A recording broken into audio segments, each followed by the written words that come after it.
The hearing will come to order. This is a hearing, joint hearing, and I'm proud to have my colleagues from the Committee on Oversight and Government Reform joining us in this joint hearing.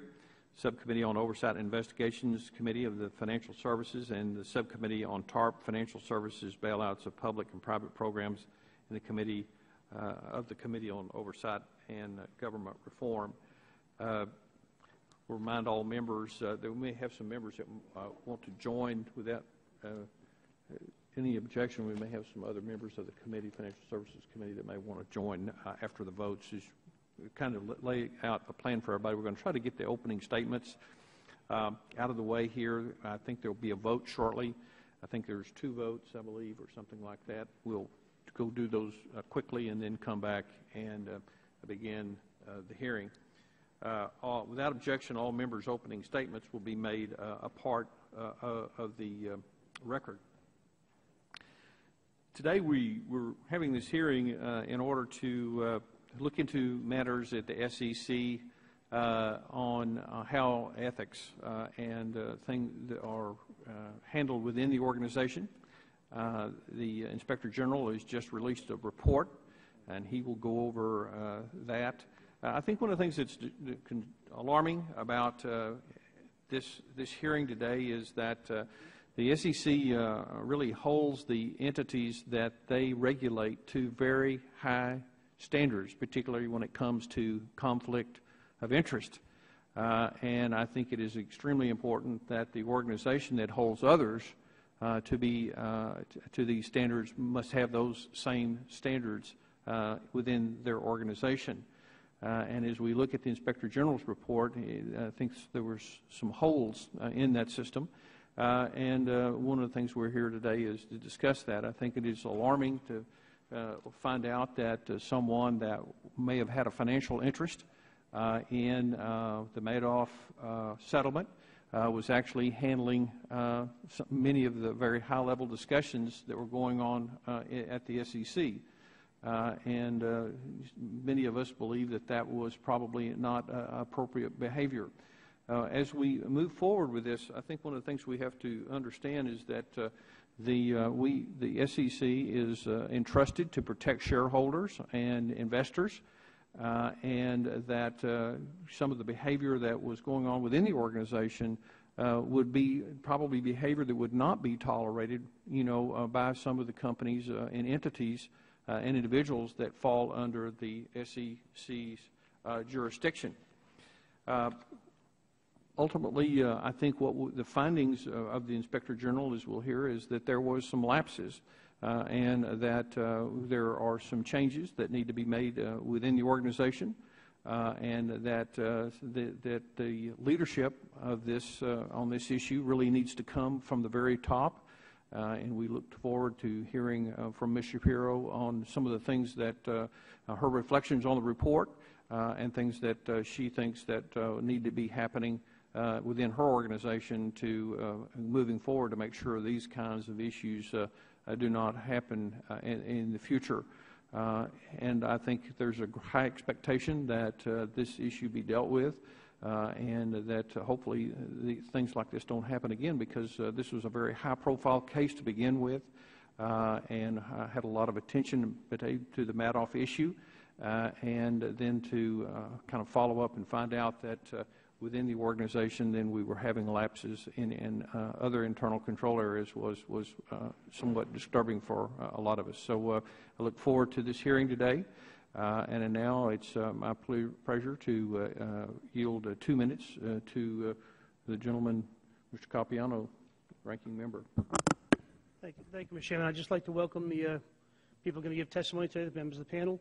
Thank you for being here, and thank you for your patience with our schedule and demands of our schedule, which I know you both know. Obviously, I want to know more about this particular incident, but I've read the report, and I actually think it's pretty clear. I will find it surprising if you shed additional light, but it may be. For me, when these things happen, everybody makes mistakes. Even I have made an occasional mistake or have interpreted something wrong or applied something wrong. And that's one way to judge people. And if it's all about perfection, then let anyone who wants to stand up and be perfect. That is one part of the judgment, though. How bad was it? Did innocent people get hurt? And if they did, what was it? But the other part of the judgment is also to find out what has happened since the problem came to light. What's been the reaction? Has the reaction been proper? Has it been appropriately timed? Have innocent people been protected? Have any wrong decisions made in the wrong path? Have they been corrected? And again, I think I know some of these answers, but nonetheless, I'd like to hear them today, because to me, that's the real judgment. Is making a mistake is one thing, but how you react to the mistake, to me, is usually more important. And I look forward to hearing this testimony. Thank you, Mr. Chairman.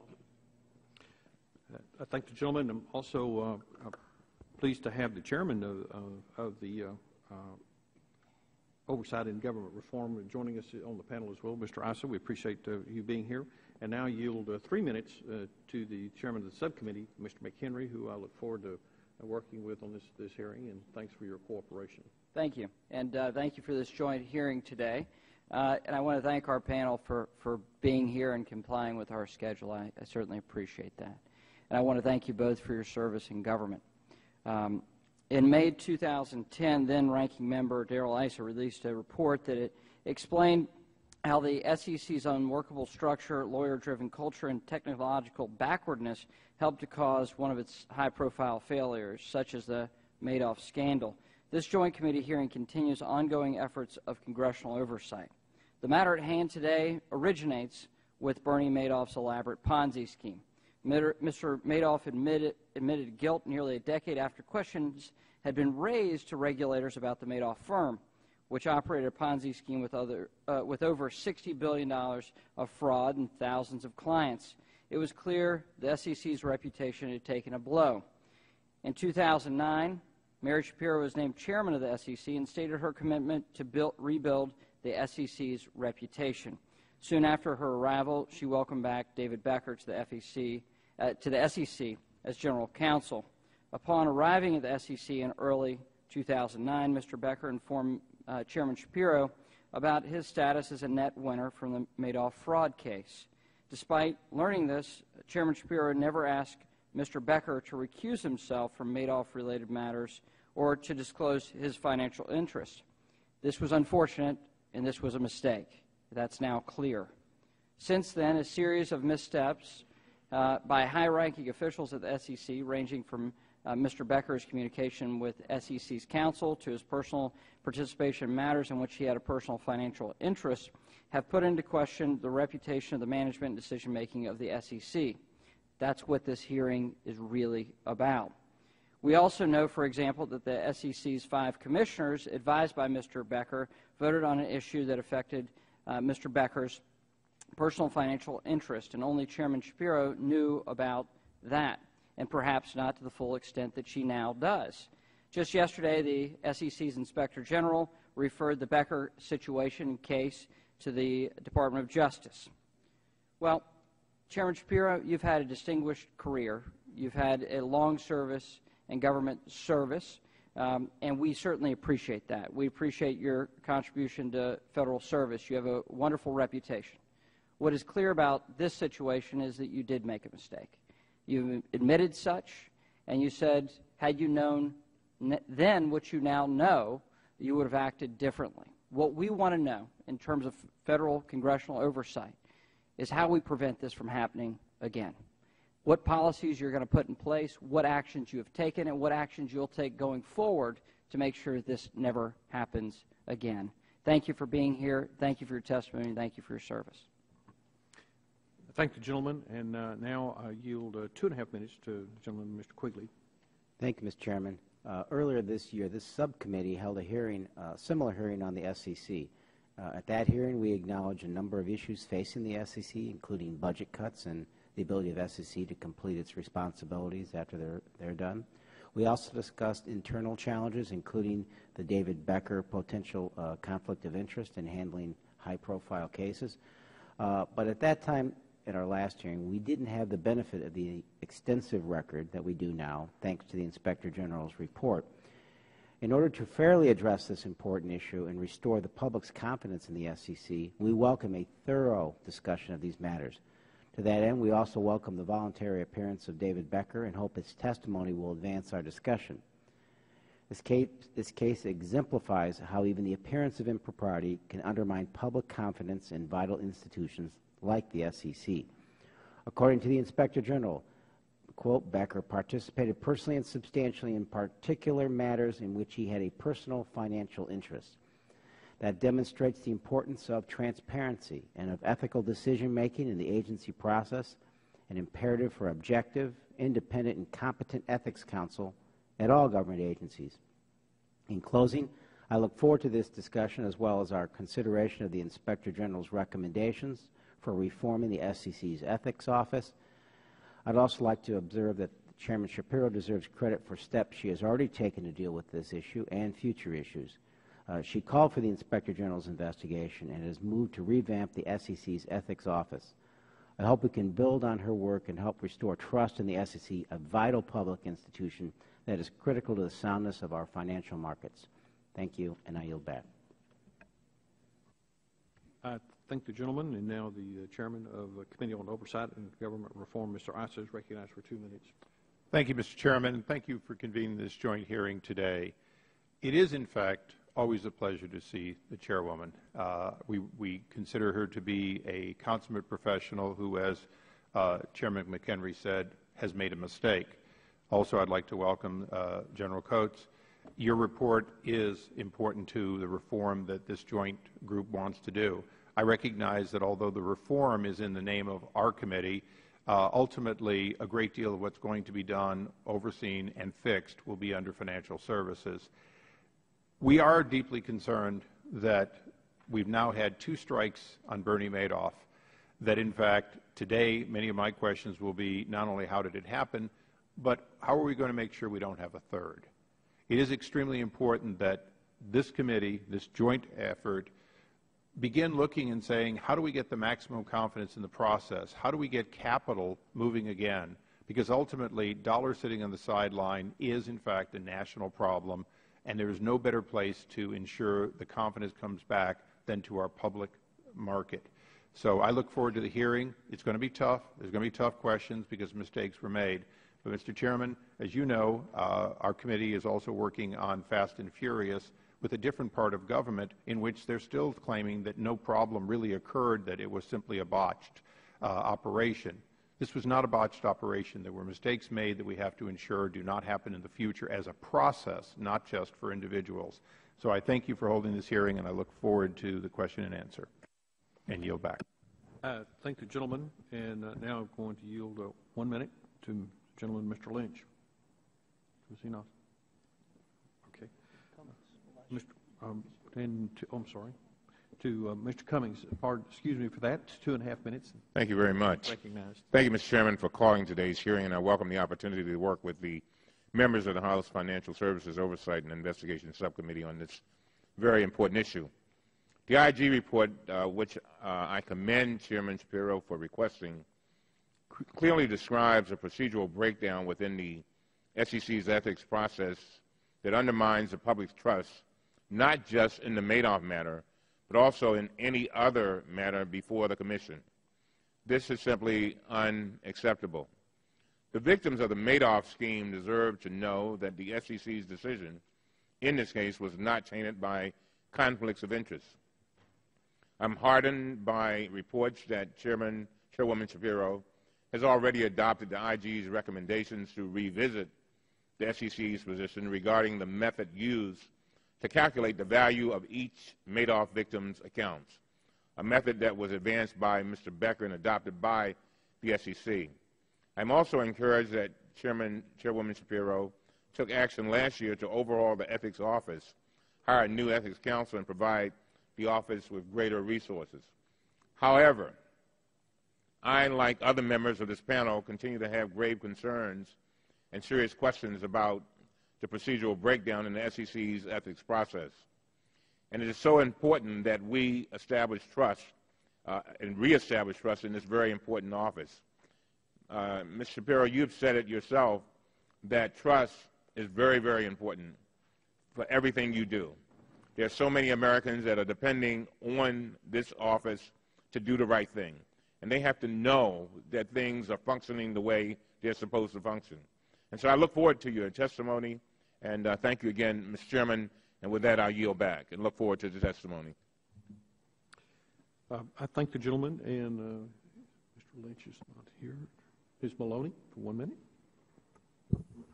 Thank you, Mr. Chairman and ranking members, for calling this important hearing on the potential conflicts of interest at the SEC and the Becker case. This is an important case, but even more important than this is steps we can take to prevent a Bernie Madoff scheme from happening again and hurting American taxpayers.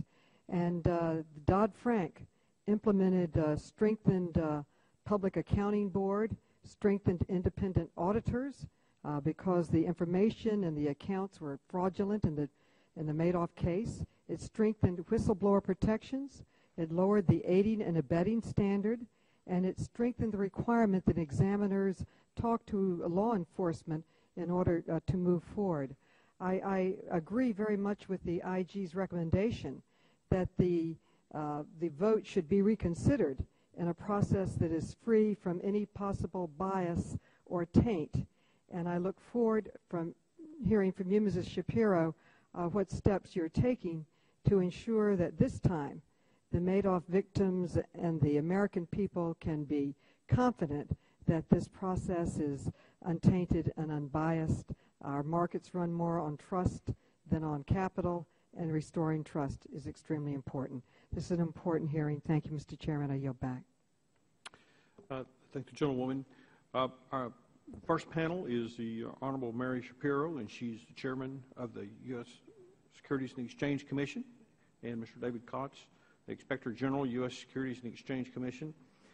Without objection, your written statements will be made a part of the record, and you will be recognized for 5 minutes to summarize your testimony. Ms. Shapiro. Chairman Nagelbauer, McHenry, ranking members Capuano and Quigley, and members of the subcommittee. Thank you for inviting me to testify regarding the report of the Securities and Exchange Commission's Inspector General concerning the Commission's former General Counsel, David Becker. Last March, I requested the IG conduct this review. I wanted to ensure that there was an independent analysis of all relevant facts surrounding Mr. Becker's involvement in Commission matters relating to SIPC's liquidation of the Madoff broker-dealer. Among other things, the IG identifies concerns about Mr. Becker's participation in the Commission's resolution of those issues and also makes a number of recommendations, several of which propose ways to improve the Commission's already much improved Ethics Office. The Commission's new Ethics Council and I concur in those recommendations and agree on the need to take immediate steps to implement them. The IG also has indicated he will refer or has referred the results of his investigation to the Department of Justice. While it would be inappropriate for me to comment on that referral, I can talk about what I recall of Mr. Becker's communications to me soon after I became chairman in January of 2009. Mr. Becker informed me that his mother had had an account with Madoff before she died and that it had been closed a number of years before he returned to the agency. At the time, I was focused on identifying and remediating failures in the agency that had allowed the fraud to go undetected for many years. And I was focused on the plight of the many victims, some of whose heartbreaking letters I had recently read.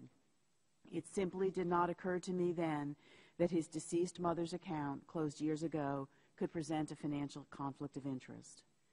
There were a number of important facts about Mr. Becker's situation that I did not either know or appreciate at the time, principally that he personally could be subject to a clawback suit, or that the resolution of the SIPC issues affecting the victims of the Madoff fraud could potentially affect his financial interest. What I did know was that Mr. Becker was a dedicated public servant and experienced attorney who had ably served as general counsel under 3 chairmen. As compliance with ethical obligations is each employee's responsibility, I assumed that he would seek guidance from the agency's Ethics Council, and indeed the IG report describes how Mr. Becker did that on 2 separate occasions. But while I understand that Mr. Becker did obtain clearance from the Ethics Council, I also realize that as chairman, I need to have a broader vision that goes beyond what may be required in any particular situation. On such matters, I need to be acutely sensitive to any issue that could potentially distract from the Commission's ability to fulfill its mission with the full confidence of the investing public. I was sworn in as chairman on January 27, 2009, a month and a half after Madoff was arrested. My highest priority at that time was to make whatever changes were needed to ensure that another Madoff could never happen again. But I was equally concerned about how to provide the most effective relief for the Madoff victims so that, within the contours of the law, we could get the most money to investors who were literally losing their homes. That issue crystallized for the Commission around the question of how the bankruptcy court presiding over the liquidation should calculate the net equity in a Madoff victim's account. In December 2009, after internal discussions and a vote, the Commission expressed its position to the bankruptcy court. The Commission's position had two components.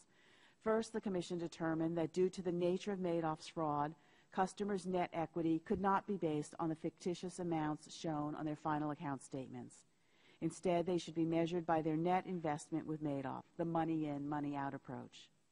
Second, given the extraordinary duration of the fraud, the Commission concluded that the way to treat different generations of victims most fairly was to adjust their claims to account for the effects of inflation over time, what we call the constant dollar approach. The bankruptcy court has ruled on the first question, agreeing with the money in, money out approach, a decision that the Second Circuit Court of Appeals recently affirmed. The bankruptcy court, however, has not yet addressed whether the customer's claims should be measured in constant dollars. The IG recommends that the Commission conduct a revote on its determination that Madoff customer net equity be calculated in constant dollars. I agree that a reanalysis and a revote of this issue is appropriate. The report also discusses a decision in late 2009 to have a witness other than Mr. Becker testify on behalf of the Commission at a congressional hearing concerning the Commission's views on how net equity should be determined in Madoff. The witness at that hearing was there to represent the Commission's legal and policy position on a complex, novel question of law. When this issue arose, I believed, were Mr. Becker to be the witness, he should disclose to the subcommittee that his mother had had an account. Thereafter, it was suggested to me that notwithstanding Mr. Becker's clearance by Ethics Counsel, his participation could distract from the core legal and policy positions of the Commission, and that therefore our Deputy Solicitor, an experienced litigator, and the principal attorney on the Madoff liquidation matters should be the Commission's witness, and I concurred. Ensuring that the agency has the strongest possible ethics program has been a priority of mine. Over the past 2 years, we have revamped the structure, function, and personnel of the Commission's Ethics Office. The IG report makes recommendations on ways to further improve our ethics program, including having the Chief Ethics Counsel report directly to the Chairman instead of to the General Counsel. Notwithstanding the improvements we already have made, I recognize there is more that can be done, and we will take immediate steps to implement the report's recommendations.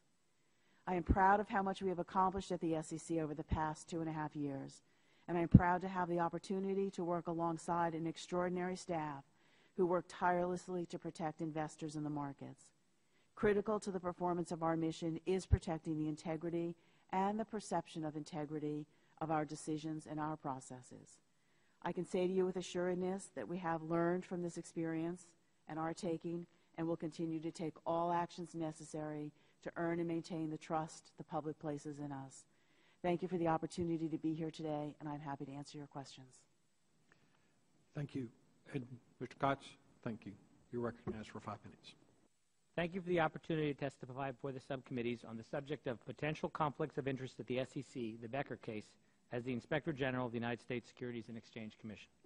On March 4, 2011, Chairman Shapiro requested that my office investigate any conflicts of interest arising from the participation of David Becker, the former General Counsel and Senior Policy Director of the Commission, in determining the SEC's position in the liquidation proceeding brought by the Securities Investor Protection Corporation, SIPC, of Bernard L. Madoff Investment Securities, the Madoff liquidation. The Chairman's request came after she received congressional inquiries prompted by press reports beginning on February 22, 2011, that the trustee administering the Madoff liquidation had brought a clawback suit seeking to recover fictitious profits that had accrued to Mr. Becker and his brother as beneficiaries of their mother's estate when a Madoff account she held was liquidated after her death. We opened an investigation that same day we received the Chairman's request. During the course of our investigation, we obtained and searched over 5.1 million emails for a total of 45 current and former SEC employees for various time periods pertinent to the investigation, ranging from 1998 to 2011. We also obtained and analyzed internal SEC documents, documentation provided by the Madoff trustee, court filings, and press reports. In addition, we conducted testimony or interviews of 40 witnesses with knowledge of relevant facts or circumstances surrounding the matter. On September 16, 2011, we issued to the Chairman of the SEC a comprehensive report of our investigation in the conflict of interest matter that contained nearly 120 pages of analysis and 200 exhibits. Overall, the OIG investigation found that Mr. Becker participated personally and substantially in particular matters in which he had a personal financial interest by virtue of the inheritance of the proceeds of his mother's estate's Madoff account, and that the matters on which he advised could have directly impacted his financial position. We found that Mr. Becker played a significant and leading role in the determination of what recommendation the staff would make to the Commission regarding the position the SEC would advocate as to the calculation of a customer's net equity in the Madoff liquidation. Under the Securities Investors Protection Act of 1970, SIPA, where SIPC has initiated the liquidation of a brokerage firm, net equity is the amount that a customer can claim to recover in the liquidation proceeding. The method for determining the Madoff customer's net equity was therefore critical to determining the amount the trustee would pay to customers in the Madoff liquidation.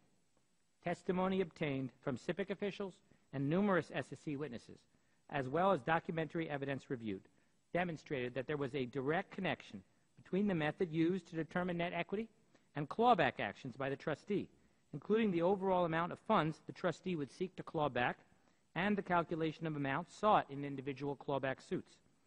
In addition to Mr. Becker's work on the net equity issue, we also found that Mr. Becker, in his role as SEC General Counsel and Senior Policy Director, provided comments on a proposed amendment to SIPA that would have severely curtailed the trustee's power to bring clawback suits against individuals like him in the Madoff liquidation.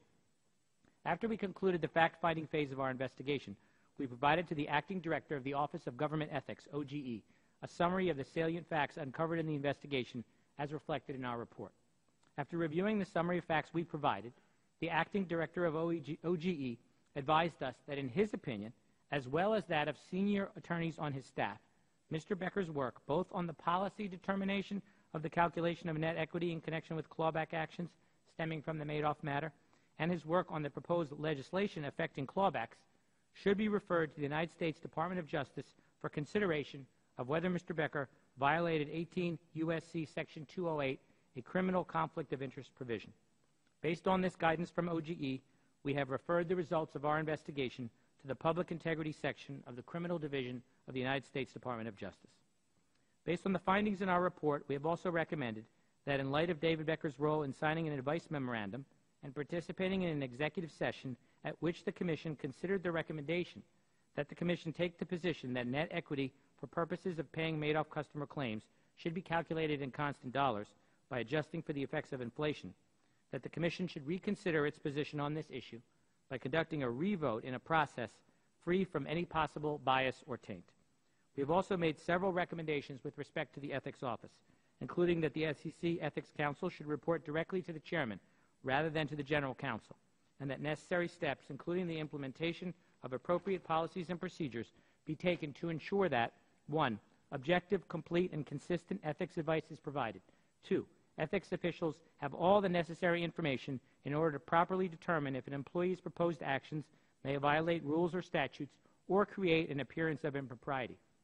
And 3. All ethics advice provided in significant matters, such as those involving financial conflict of interest, are documented in an appropriate and consistent manner. I'm confident that under Chairman Shapiro's leadership, the SEC will review our report and take appropriate steps to implement our recommendations to ensure that the concerns identified in our investigation are appropriately addressed.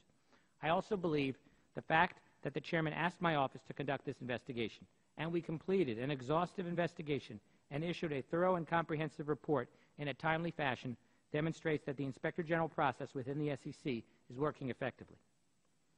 In conclusion, I appreciate the interest of the Chairman, the ranking members in the subcommittee, and the SEC and my office, and in particular in the facts and circumstances pertinent to our conflict of interest report.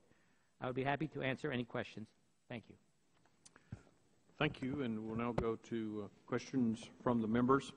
And each member will be recognized for 5 minutes. Recognize myself for 5 minutes.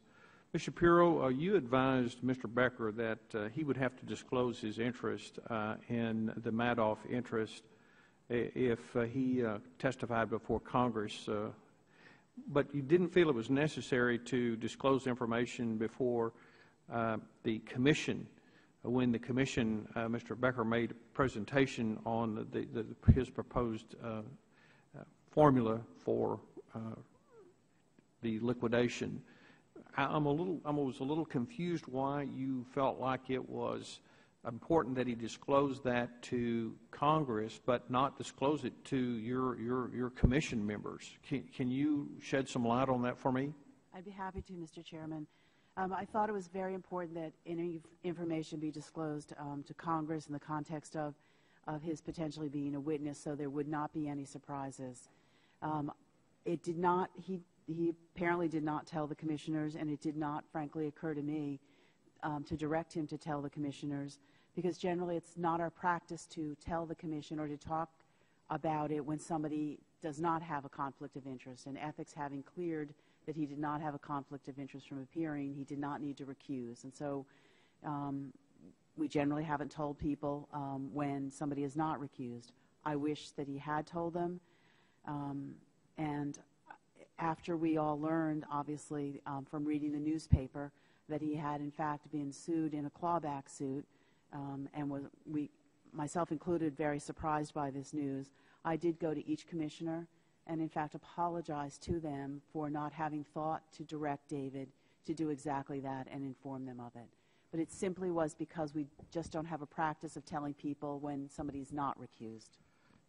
Well, I think that's one of the issues about this hearing is it's some of these practices that were in place at the commission that seemed to be the problem, and there wasn't that much distance in time between when the commission voted and when Mr. Becker was asked to potentially, testify before Congress. And so in a short period of time, we had an epiphany here that, oh, maybe we should start telling people about this. And so, I think Commissioner Aguilar was, expressed extreme, I think is incredibly disappointed was the words he used, that he was not made aware of the conflict that existed and in that. And so I think that's, some of the things we're talking about today is that we're going to hear people say, well, it didn't seem important, but, when you did mention that, when you originally reached out to Mr. Becker, he disclosed that to you. You had just been made the SEC chairman of, and at a time when, a very high-profile case was something you knew you had to address, and yet one of the people that you brought into a senior staff position was someone that said, you know what, I may have a conflict here. My family had an account with Madoff. And so I guess the question is who did you make the decision to pull Mr. Becker as the witness when he was going to testify? Mr. Chairman, the decision about who would testify was actually made by our Legislative Affairs Office, but I did concur in it. The staff came to the conclusion that it could potentially be a distraction to have this disclosure, even though it had been cleared by ethics. It was a public forum. It was likely to be divert attention from the really important technical legal issues that the subcommittee was trying to explore at that hearing. In addition, Mr. Becker had never testified, and I think there were some concerns about whether he would be a very good witness. We had a second great choice in our deputy solicitor, who was in fact deeply involved in the Madoff litigation issues. And I believe that, so I was comfortable with David Becker being the witness so long as it was disclosed, but I was also comfortable with the determination that he might not be the best witness. And our goal was to put the best witness in front of Congress to explain the Commission's legal and policy analysis. I'm just curious why you weren't comfortable saying to Mr. Becker, when you make your presentation to the Commission, if it's relevant for a person that's testifying before Congress, I would think it's also these commissioners, y'all are charged with making very important decisions. Why it wasn't relevant for you to disclose that or for Mr. Becker to disclose that to the Commission members when he made his presentation? Of course, and had I thought of it, I would have directed him to do that. It didn't occur to me. I was thinking about this context of the testimony and I wasn't thinking separately about the context of disclosing it to the commissioners. There certainly was no intention to hide it, and I wish it had been disclosed. And that's one reason why I think it is important that we go ahead and do a reanalysis and retake the vote so that there can be no question before the court actually considers this issue about whether there was any taint to the decision. Thank you. My time has expired. Mr. Capiano. Thank you, Mr. Chairman. Mr. Kotz, did you make specific enumerated suggestions on how to address the problems that you found? Yes, we did. We had, as indicated, we first had the recommendation that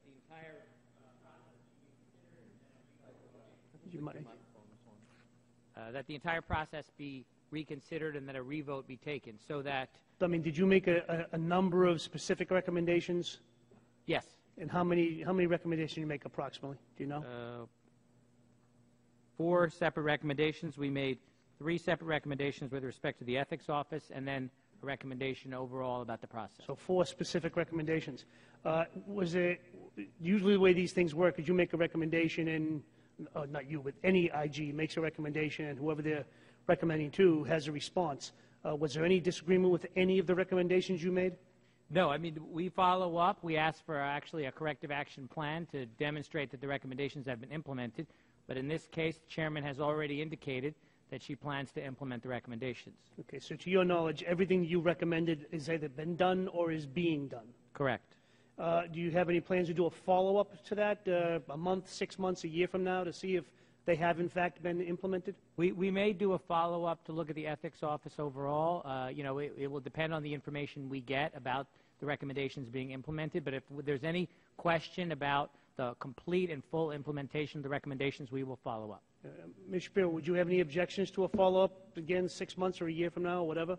No, I would actually welcome it because we've made some very significant changes in our ethics office, and I think it would be very valuable to have the IG's perception of whether those are effective and the appropriate changes to have made. Thank you. Honestly, again, obviously there was mistakes made. We all know that. I actually commend you, Madam Chair, for accepting the fact that you made mistakes. It's hard to do. I've done it. It's hard to do. At the same time, I also commend you and commend you, Mr. Kotz, for making positive recommendations out of a bad situation. And hopefully this will be better, and my expectation is that not only will the process be better, but the implementation of the process. Have the best processes in the world. If they're not implemented properly and they're not taken seriously, not just at the SEC, but anywhere, they're worthless. So, that's what I came for, is I came to here to make sure that there seems to be no malice here. I mean, it seems to be screw-ups, okay, but it seems to be that the screw-ups have been addressed, and they're being addressed, and I would strongly suggest, Mr. Kotz, that you do a follow-up, even if you don't think it's necessary. Okay. If the chairwoman has no problem, and whether she's the chairwoman a year from now, who knows? But if not you, then your successor, do the follow-up, even if it's a one-page follow-up saying everything's great, or if it's a one-page follow-up that says nothing's been done. It'll certainly make me feel better, and I think maybe, hopefully, it'll put a final period at the end of this particular issue. Okay, we will do that. I yield back. I thank the gentleman, and now Mr. McHenry is recognized for 5 minutes.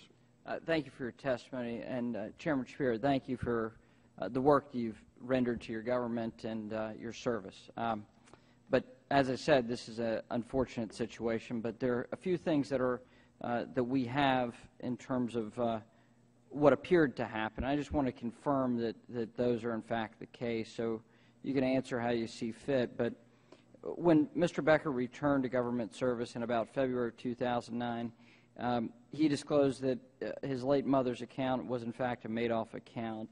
Did you ask him to recuse himself from Madoff-related issues at that time? No, I didn't. Why? Because he had told me that his mother had had an account years ago, that she had passed away 5 or 6 years before he returned to the commission. I don't remember the exact number. The account had been closed. It seemed to me to be so very remote to anything we were working on at that time. And if I can give you a little context, I just arrived in an agency that was in disarray, quite honestly, and deeply demoralized. We were coming out of a financial crisis. There were 1,000 things to do. There was virtually no senior staff on board. And I was focused on lots of other things, and I was also focused on trying to get the maximum amount of allowable recovery to victims who had nothing, who had lost everything, not people whose accounts had been closed 5 or 6 years before, but people who were literally moving into their children's basements because they lost their homes because of what this man did. And I was not thinking about David Becker's deceased mother's account through any of this. I assumed, as an experienced government lawyer, he would go to the ethics office, he would do what needed to be done, and make a decision about his participation. But honestly, it seemed so remote to me to the issues that the agency was facing at that moment, coming out of the failure to stop the Madoff Ponzi scheme. And you understand the account valuation method would determine how these clawbacks would function. And you also knew that he had an account that could possibly be subject to clawbacks. Why didn't you ask him to recuse himself at that time? Sir, not really then did I understand that. I know this seems, at that time we weren't thinking about people whose accounts had been closed years before. We were thinking about people who were in extremis right at that moment, who needed to have funds returned to them as best they could be done as a result of the fraud. So I wasn't connecting clawbacks to the issues we were facing at that particular moment, and I certainly wasn't thinking about what was going on with his, again, deceased mother's account from years before. Okay. I just wasn't connecting those dots, and I didn't have that kind of information. Frankly, I didn't even know how much was in the account, whether it had, earned a lot of money had been taken out. I just didn't have that kind of detail, and certainly I didn't know that he could be subject, or that account could be subject to a clawback at that time. But according to the notes that were part of this report, you in fact did know about this. Is that correct, Mr. Kotz? Our report showed that when David Becker initially had a conversation with Chairman Shapiro, it wasn't necessarily clear that he told her that he could be subject to a clawback suit. That was some information that he provided to the Ethics Council. But June of '09, there are notes that you were aware that it could affect. Mr. Chairman, I was speaking to the time, I thought you prefaced your question when he came back to the Commission in February, and at that time I made absolutely no connection. Okay. I will tell you, though, that those notes reflect a discussion with staff in preparation for a meeting with the management of SIPC about the different methodologies that could conceivably be used. Last account statement, money in, money out, money in, money out in constant dollars. And there is a note that says that clawbacks are not possible under the broader approach, I believe. I still will tell you, I wasn't connecting that and hadn't, frankly, thought about his mother's account in many, many months. It was a moment in time when he mentioned it to me in February, and I just didn't think of it again in that context. Okay, so let me ask you a different question, Ms. Shapiro. Have you recused yourself? In your time in public service, have you taken upon yourself to recuse yourself? Absolutely. Absolutely. So you had the judgment to do this, and you assumed that Mr. Becker had the same judgment. Yes, each employee's ethical obligations are their own, and their duty is theirs. And here's the challenge. What is the process to put in place to ensure this doesn't happen again? Now, I appreciate the fact you've taken the IG's recommendations and accepted them. What are you going to do going forward to ensure this doesn't happen again? Mr. Chairman, we have a significantly stronger ethics office today, I believe, than maybe at any time in recent history. And in fact, our new Chief Ethics Officer, Shira Pavis-Minton, is here with me today. We have new leadership at the highest level of the ethics office. We've allocated additional resources to that function. We have the first Chief Compliance Officer ever at the SEC operating in that office. We've had a significant expansion of the education of employees and training of employees about these kinds of issues. We have a new ethics handbook that's been released to employees, and we have a number of ongoing initiatives through the ethics office, including much more rigorous and routine consultation with the Office of Government Ethics on issues as they come up, so that we're getting a bit broader input into these more technical or more difficult decisions. So I think across the board we have strengthened this office, and we're doing it very much with a goal to prevent exactly this kind of thing from happening, which distracts us from important work we have to do. Thank you. I thank the gentleman. Mr. Quigley, you Thank you, recognized Mr. for 5 Chairman. minutes. Let me ask that question in a different light. For either one of you, walk us through the scenario of what happened with Mr. Becker and why the new and improved system would catch this before it got this far. At what point and why would the current system, training, education, what have you, have stopped this? His particular instance. Well, I might let the Inspector General speak to walking through with Mr. Becker. I can say that I believe now somebody coming to the ethics office with a question like this, first of all, I believe my sensitivity to the sort of toxic nature of anything related to this is heightened. But even if I don't know about it, and I don't know, we have 3,800 employees. I don't know about everybody's ethical calculations that they have to make about whether they can participate in a matter. But going to the ethics office now, when we've centralized all of our ethics guidance under the ethics officer, they would get a more collaborative look, much more required information and documentation about all of the issues that surround the ethical question. There would be consultation with the Office of Government Ethics about whether it would be appropriate for a person to participate or not participate. There would be documentation of the advice that's given so that if the issue comes up again, we can be consistent in the advice that's rendered. But when you get put in, I'm sorry, when you get put in a position like his, aren't there written documents about his financial situation and his family, so this would be caught automatically? I believe that because this was so long ago, that and I don't know this, so I'm surmising, it would not have been captured in current financial disclosure documents, but that's not something I'm really And have we qualified to altered the answer. financial disclosure documents for your agency, if only, Mr. Kotz, that would get to this sort of thing, recognizing now that the recent past may not be far enough back? Yeah, I think that's a very good idea.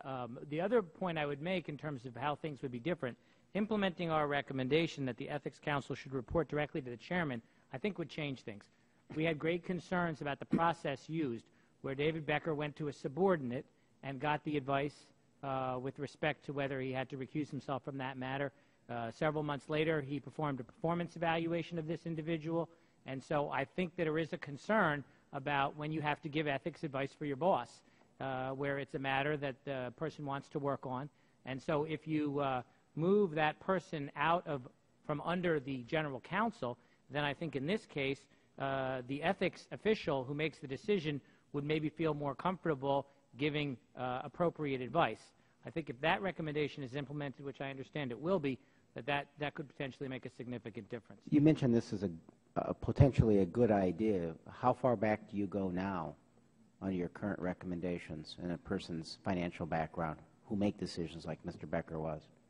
Yeah, I mean, there's Office of Government Ethics forms that everyone fills out government-wide, and it has current interest that you have for that year, so as long as you continue an interest. I think that perhaps since this was his mother's account, the estate's account, that it may not have been picked up for that purpose. That may be something that needs to be looked at to add to the financial disclosure form, because obviously if you're inheriting money, it becomes yours. And right, so and it may not apply to all government employees, but clearly with the decisions like Mr. Becker's, people in those positions may have to have a different sort of form.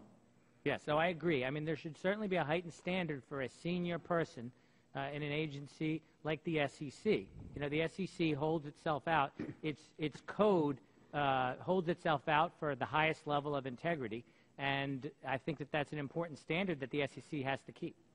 Mr. Chairman, Congressman, if I could just add, I think one of the important things we can do, and it goes back to the comment about setting the tone at the top, is really heightening our employees, all of our employees' awareness to the issues of the appearance of impropriety or the appearance issues generally. And the current ethics office is very engaged in exactly that kind of education of our employees. And I appreciate that. Mr. Kotz, a final point. The recommendation that was made to refer this to the Justice Department, that decision, how was it, if at all, influenced by the fact that he had made this decision after getting advice from legal counsel within the SEC? Yeah, so according to the regulation, that is a factor that the Justice Department looks at in determining whether to bring a case, but that's not an absolute bar. In other words, notwithstanding the fact that you've sought ethics advice, that's not a bar to engaging in. Not only sought it, but you got got advice. That's right. But we provided that information to the Office of Government Ethics, and their determination was it still should be referred to the Department of Justice. But given that this was a goof up on many levels that compounded themselves, it seems to have a very chilling impact on people in the future that maybe they can't necessarily rely upon this advice and not worry about their own situation a little more personally. But I think that's why it's very important that the ethics officer gives appropriate, consistent advice, and that's one of the reasons why we've made recommendations to the ethics office, because you're right, people are relying on this, and they need to make sure that they're getting the appropriate advice so they don't get into trouble because of something that somebody said that may not have been entirely accurate. Thank you, Mr. Chairman. Thank you, gentlemen. Mr. Issa. Thank you, Mr. Chairman. Mr. Coutts, I'm going to follow up right where that left off. If I give you bad information about something I want an ethics opinion on, and you give me a clean bill of health, that doesn't preclude later recrimination, right? Absolutely, because in that case, you could sort of use the process to get yourself out of some later recrimination. And ultimately, Mr. Becker, who we'll hear from later, is a senior attorney with independent knowledge of many things, including, quite frankly, he's a member of the bar. These are independent actions which the Justice Department is going to look at whether he knew himself. Right. And in fact, he was the alternate designated agency ethics official.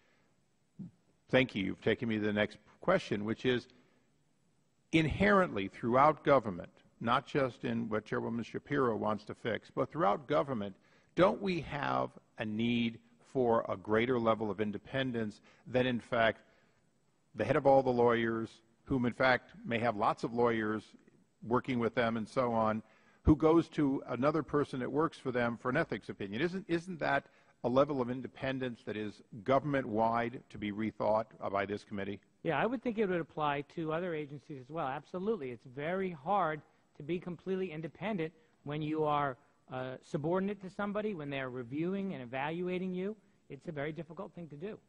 And from your study, from your investigation, is there an inconsistency in this answer, in your opinion, that Mr. Becker got versus similar answers that somebody else would have gotten? Yes, we do relate some concerns we have about other individuals where even with respect to the Madoff liquidation, there was a much broader request to recuse.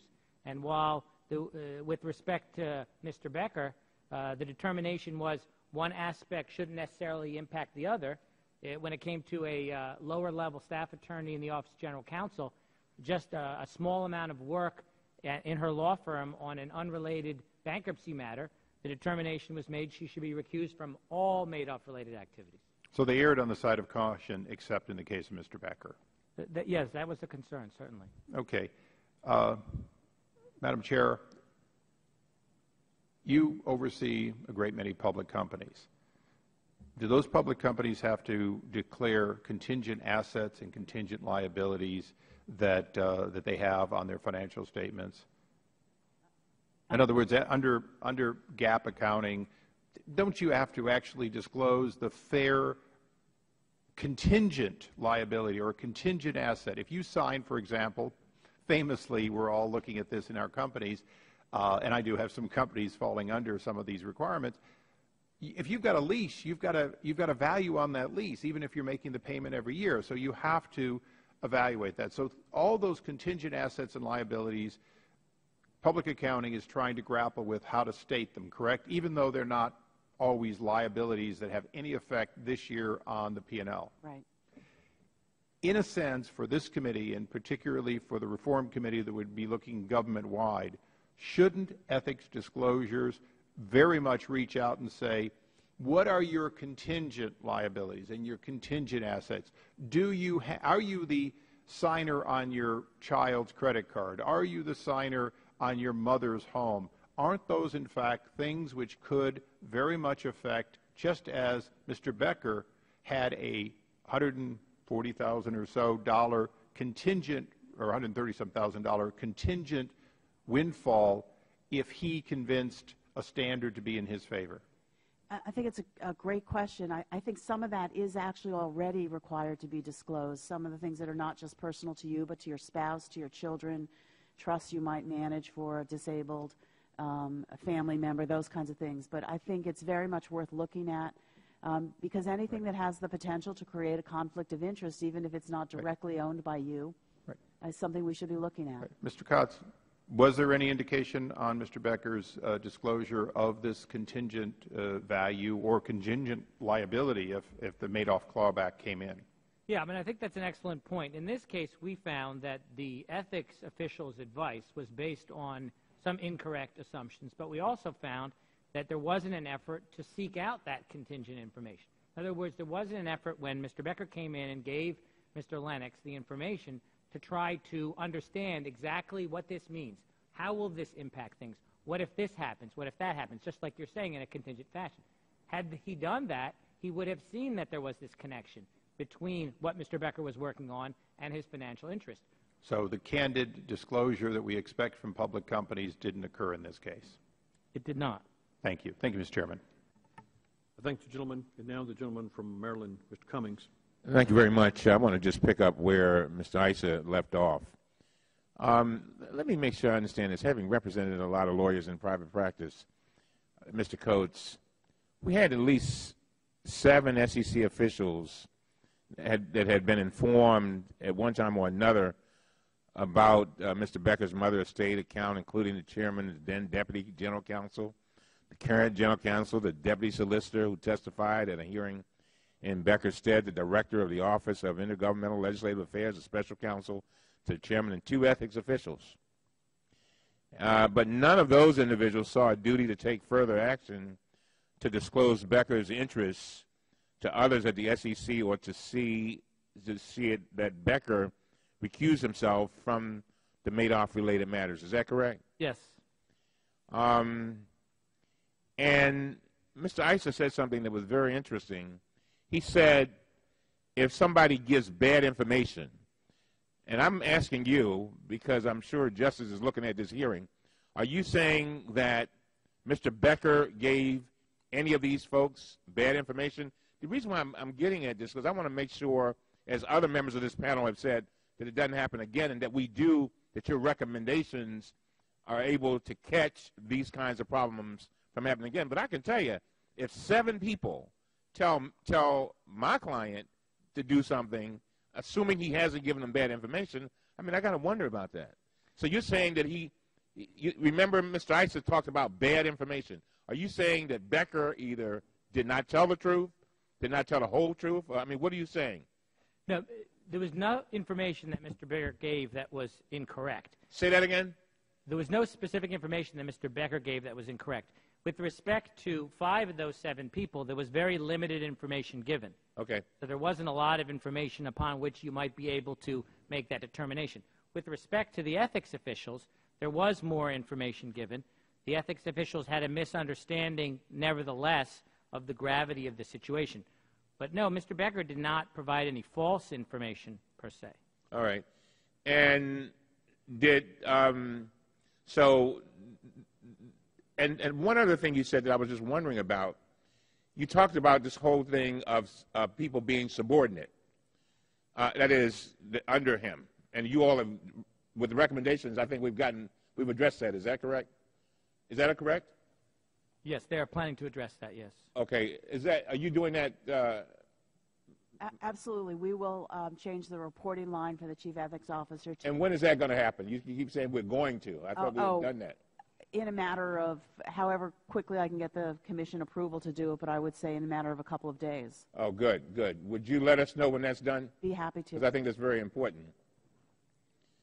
But did you refer anybody else to the Justice Department? No. For prosecution, possibly? No. I guess what I'm trying to get at is that you imply that somebody or somebodies, because of their subordinate position, may have done something that was not proper. Was there any testimony based on what you found of somebody saying, you know, because this Mr. Becker was my superior, that I felt some kind of pressure, or that I needed to do this, or is this your conclusion? And I'm just trying to figure out how this doesn't, make sure we don't have, let this happen again. Yeah, well, Mr. Lennox did not say that he felt pressure. He did say that part of the factor that he used in making his determination was how important it was for Mr. Becker, who he considered a very, very talented individual, to work on this specific significant matter for the Commission. I see. And was the ethics advice provided to Mr. Becker by the SEC's Ethics Council at the time demonstrably flawed? I believe it was flawed, yes. And would you agree with that, Ms. Shapiro? Well, I think that's actually now a question for the Department of Justice, given the referral, so I would be I understand. Reluctant to answer that. Congressman, could I just add one thing? Please do. About the other employees. I think it's important to note that it wasn't, they might have known a little bit. They might have had some understanding that Mr. Becker's mother had had an account, that he had received ethics clearance. It wasn't their duty to opine on the ethics of what he was doing.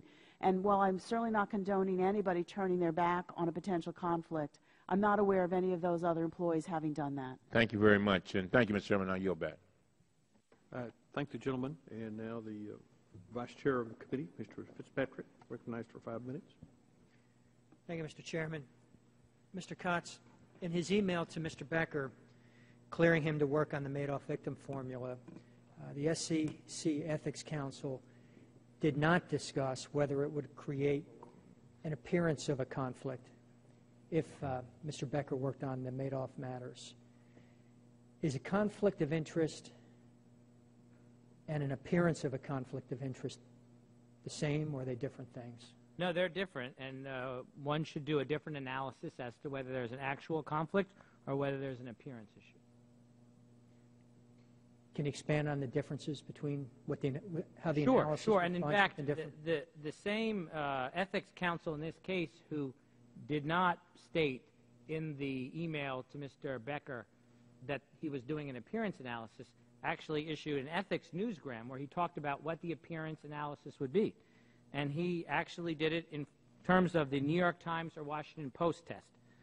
How would it look? What are the optics of the situation? What is the context of facts and circumstances?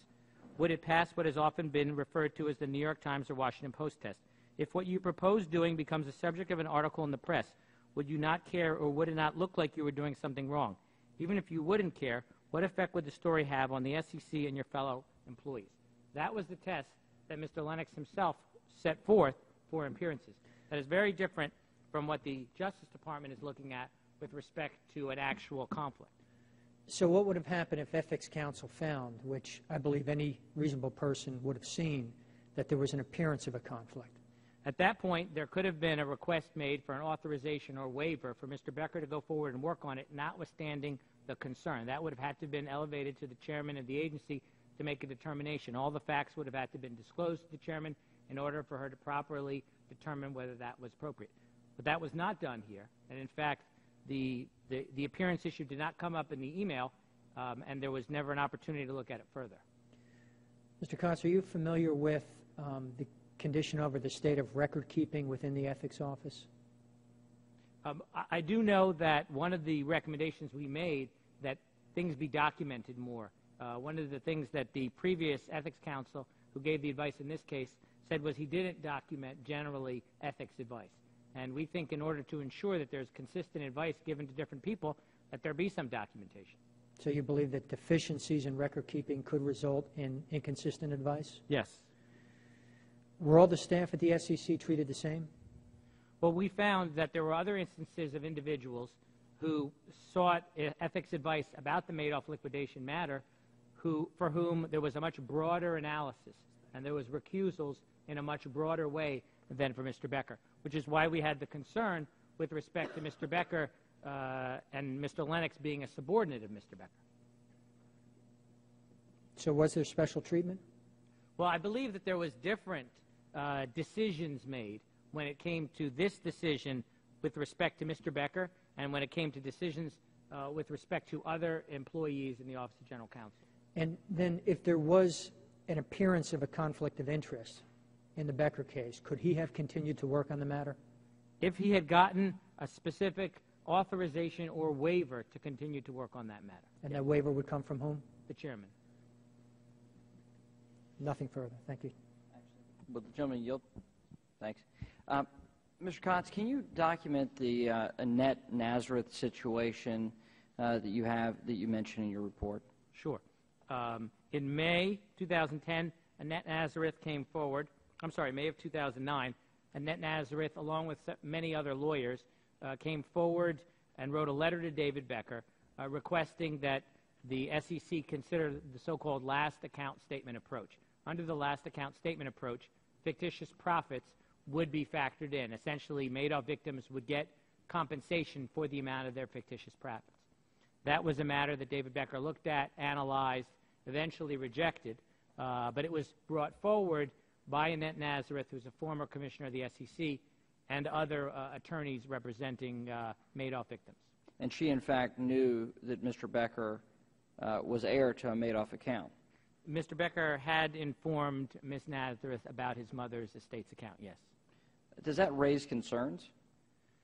It did, and we looked at that. We did not find any evidence of preferential treatment for Ms. Nazareth.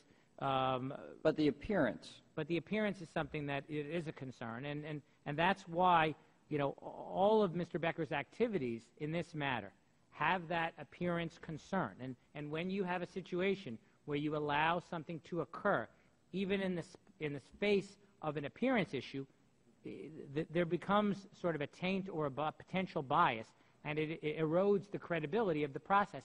And that's exactly why these questions are asked. The Washington Post, New York Times test is one to ensure that there isn't even the appearance of impropriety, and that was a concern in this case. Thank you. Gentleman's time is expired. I'm sorry. Ms. Maloney, the gentlewoman from New York. Chairwoman Shapiro, according to the IG report, Mr. Becker's alleged conflict of interest in the Madoff case arose primarily due to his, and I quote, significant and leading role in the determination of what recommendations the staff would make to the Commission regarding the position the SEC would advocate as the determination of a customer's net equity in the Madoff liquidation, end quote. So the method used to calculate net equity was and remains to this day a critical issue because it dictates how much each Madoff victim ultimately receives. So as one who represents many Madoff victims who lost their homes, lost everything, and are destitute, this is absolutely critical. Furthermore, for Mr. Becker's purposes, the method used to calculate net equity would likely determine whether or not he was subject to a clawback suit to recover the $1.5 million in fictitious profits credited by Madoff to his mother's $500,000 investment, which he then inherited in her estate. As noted earlier, Mr. Becker rejected the last account statement method, which was advocated by a number of Madoff clients, and if adopted by the Madoff trustees, would have likely protected him from the current clawback suit of which he is now a party. Instead, he recommended that the Commission adopt the so-called constant dollar method, which calculates each victim's net equity position as the amount they originally invested minus any withdrawals adjusted for inflation. The IG calculated that this approach would reduce by $138,000 the amount sought in Mr. Becker's clawback suit. But the fact that Mr. Becker did not seem to be acting in pursuit of his own financial interest, I agree with the IG's recommendation that the Commission should reconsider its position on this issue by conducting a revote in the process so that it is totally free of any taint or bias. And I commend you Chairwoman Shapiro for announcing, I believe yesterday, that you would call for such a vote. And I think that's important. So I'd like to know, when do you expect the Commission to have this vote? I would be my hope that we could do it in the next several days. And I'm sorry. I'm sorry. Changing the reporting lines in the next several days. We actually want to do more than just revote. We want to have a reanalysis of the issues. This issue's not before the bankruptcy court yet. They told us that they will set a briefing schedule for it at some time in the future. So we have a little bit of time, but the staff will have to do a reanalysis, and then we'll schedule for the Commission. But I've already instructed that reanalysis be started. well, on Tuesday you stated, and I quote, that you believe the decision the Commission made on the net equity issue was appropriate under the law and in the best interest of investors, end quote. However, even if the Commission's outcome was appropriate, we now know the process was flawed, and therefore you're calling for this revote just to make sure the process is not tainted, but you agree with the outcome of the vote previously? I certainly agreed at the time that it was the most equitable way to treat Madoff investors, that the final account statement method probably was not supported by the law, that cash in, cash out probably was, but there's generational unfairness because somebody who invested very early on and is likely quite elderly and unable to earn back any of this money that was stolen from them would be at a disadvantage to a much more recent investor. So that's why constant dollars, which I think is permitted under the law, was appealing to me. All of that said, I obviously want to see the reanalysis before I would declare that I would be in exactly the same place, because I think it's important to make sure that the analysis is completely So you're taking additional steps to make sure the process was unbiased. Exactly. Inspector General, do you have any additional recommendations for the Commission to ensure that we can have confidence in this vote and in this process, in addition to what the chair lady has outlined? Well, we'd be happy to certainly play a role in monitoring or looking at that process of vote to ensure. I think it's actually a good thing that they're going to take their time to do it, to do a reanalysis. I think that the recommendations and the discussion, the debate has to be done without the involvement of somebody with the potential bias or taint. And so I'd be happy to help in any way I can to ensure that that process is completely free of any taint or bias. Gentlelady's time has expired. With that, Mr. Gintz is recognized for 5 minutes. Thank you, Mr. Chairman. I yield my time to back to the chair. Well, thank you. And Mr. Shapiro, I asked Mr. Kotz this question about former Commissioner Nazareth. She had knowledge of Mr. Becker's Madoff account. There was a letter that would, in standard form, be addressed to the chair of the SEC. She specifically addressed it to the General Counsel. These things were noted in the IG's report. What are your thoughts on that process? Well, Mr. Chairman, I should say that I did not know that she knew of Mr. Becker's mother's account until I read the IG's report. What do you think now of that situation? I guess I don't know what to think of it. I was surprised by it. I believe that they are friends, and but was it disappointing? Did it reek of insider doing? No, not to me. I mean, we have people who come back, and one of the things the new ethics office does extremely well is counsel people on their post-SEC employment obligations and requirements to disclose the work that they're doing that might have them appearing before the Commission. We do have people who have been at the agency who have left and come back, and so long as they follow the ethics rules and they don't come back within the prohibited time period, it's a fact of life we live with. I think it's very important, and I think staff is quite attuned to this, that there be no special treatment ever for people who are former employees of the agency. So, but Ms. Nazareth knew of his account and knew what she was recommended would benefit him. That certainly has the appearance of impropriety, does it not? It's hard. I'm sorry. It's just hard for me to judge that. Okay, well, then let me ask you a different question, and I want to give you plenty of time to answer.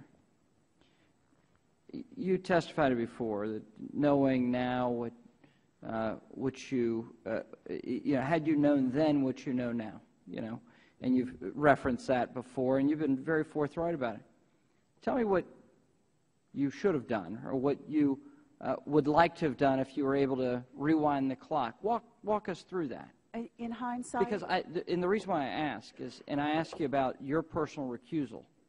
I mean, I'm not here. We're not here judging your ethics. There was a decision made that we think was inappropriate, that the record shows raised real questions, and so you've recused yourself on matters that weren't even of ethics violation. You just were concerned and you recused yourself.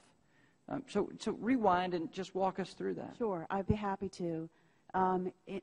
Even understanding that every employee's ethics obligations are their own, and this is a senior government attorney with lots of experience. In hindsight, I wish I had asked questions. I wish I had, when he had said, my mother had an account, she died 6 years ago, it was closed.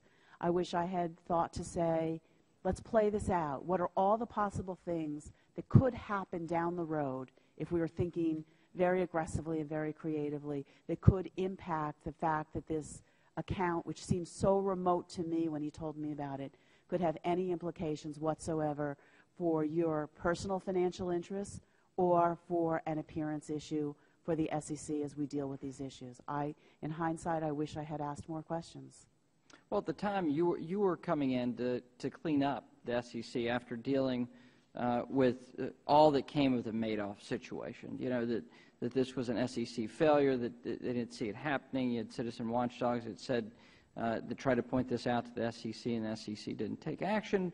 So, when the former chairman, Chairman Cox, said those on the SEC staff who even donated to a charity connected to the Madoff situation had to recuse themselves, do you think, in hindsight, you should have simply said, step aside simply because of the appearance? Well, I would say I wish I had known about Chairman Cox's memo to the staff. It was obviously before I arrived. Sure. He was still the chairman, and I didn't know about it.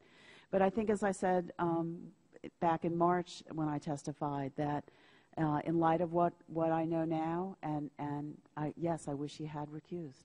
Did you ask? I wish I had thought to ask him to do that, but I didn't.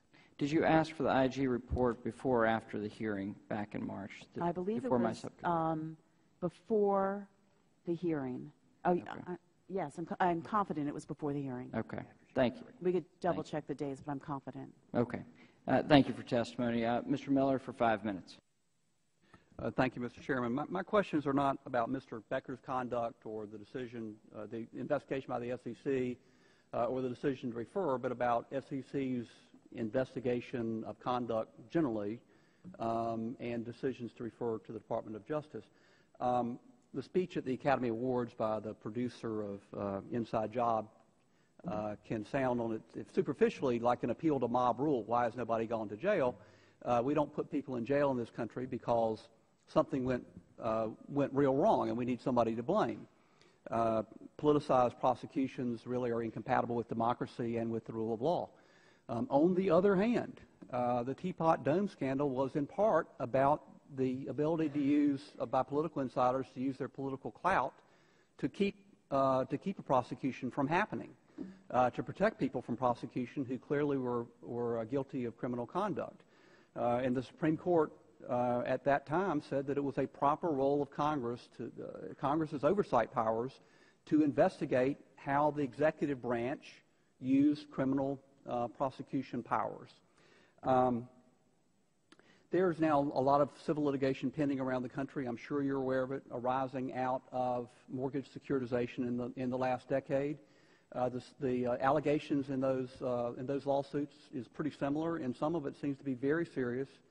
And if true, it's hard to imagine that does not rise to the level of crimes. There's now a lawsuit in New York by MBIA and AMBAC to mortgage insurers against, well, it's against Chase, but for conduct at Bear Stearns that was later purchased by Chase. And the allegations are that Bear Stearns bought mortgages from the originators, put those mortgages in the pool, sold bonds based on the pools, no longer really had any interest in the mortgage, any beneficial interest in those mortgages, and at that point went back to the originators and said, those mortgages were not what you said they were. And we could require you to buy those back from us, but instead we'll settle for money. And they did settle for money. They kept the money and said not a word to the mortgage investors. Also, the allegation is that their due diligence firm, Clayton Holdings, found lots and lots of mortgages that did not comply with the representations and warranties. And what they did was take those out of the pool, because 1 in 10 came, they examined 1 in 10, but put them in the next pool, knowing that exactly the same representations and warranties, knowing that those mortgages did not comply, but figuring there's only a 1 in 10 chance that that mortgage would actually be examined by the due diligence firm. That appears those appear to be allegations of criminal conduct. Is the SEC investigating that conduct or the other similar allegations around the country? And if not, why not? Congressman, as you know, we don't have criminal authority, although we work closely. But you can investigate and refer. Yes, and we do work very closely with the U.S. Attorney's offices around the country and state attorneys general. I can tell you that we have a pipeline full of active cases coming out of the financial crisis that include issues around the quality of mortgages that have been pooled, the adequacy of the disclosure about whether those mortgages met the representations and warranties that were given. And we've brought a number of cases, about 70 coming out of the financial crisis, naming CEOs and CFOs, in fact. And we'll continue to see those cases from the SEC. We're moving very aggressively. Has the Inspector General's office looked at any of these decisions? Yeah, but that wouldn't be within our area. We, as the Inspector General's office, look at decisions involving SEC employees. I'm happy to explain the process we went through in determining to refer this matter to the Department of Justice. We essentially gathered the facts in this investigation and provided that information to the Office of Government Ethics. The Office of Government Ethics is the leading body that understands and interprets ethics matters. And obviously there were different factors to consider in this case. One being that was mentioned earlier, that Mr. Becker sought ethics advice. Another, that we didn't find evidence that Mr. Becker intentionally sought to financially profit from this. On the other hand, there were concerns about his personal participation in a matter that could affect his financial interest. So we gathered up all the evidence. We provided it to the acting director of the Office of Government Ethics. He came back and recommended that we refer it to the Department of Justice for a potential criminal review. We felt it was our obligation that once the Office of Government Ethics indicated that it should be referred, that we do so. Gentleman's time has expired. Recognize the chairman of the Oversight Committee on Financial Services, Mr. Randy Nagelbauer of Texas. Thank you, Mr. Chairman.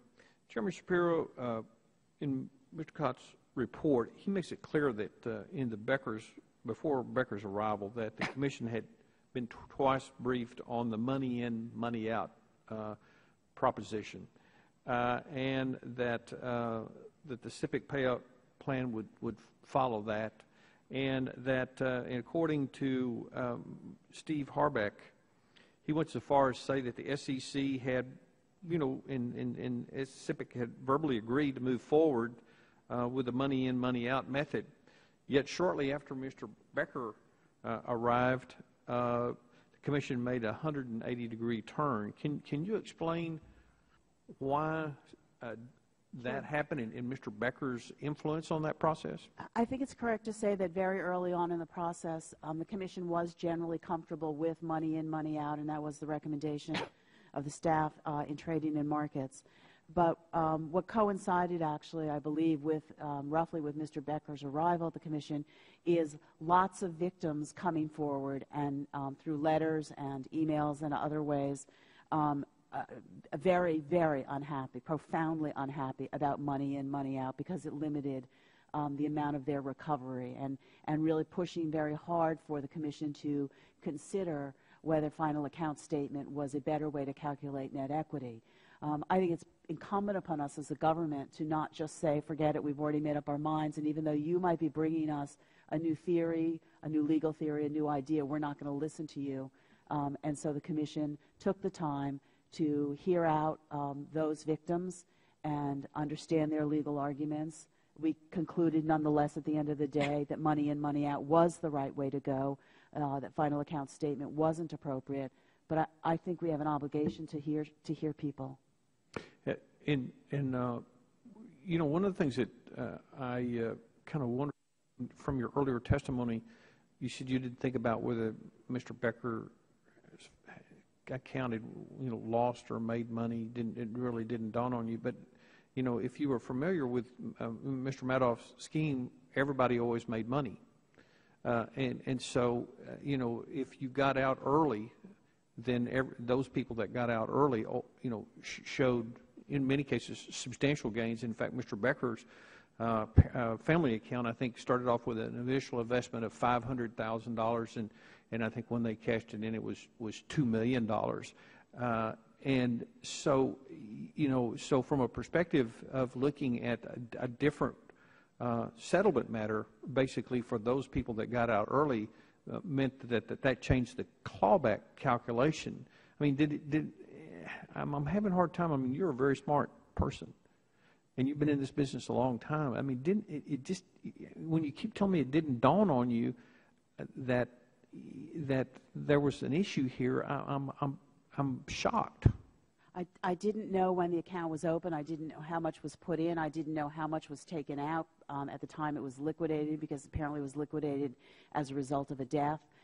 I had none of that information. Of course, we all know that Ponzi schemes do make money until they don't anymore, but I had no sense of how long it had been open, what had been deposited, and what had been withdrawn. It just was not information that I had.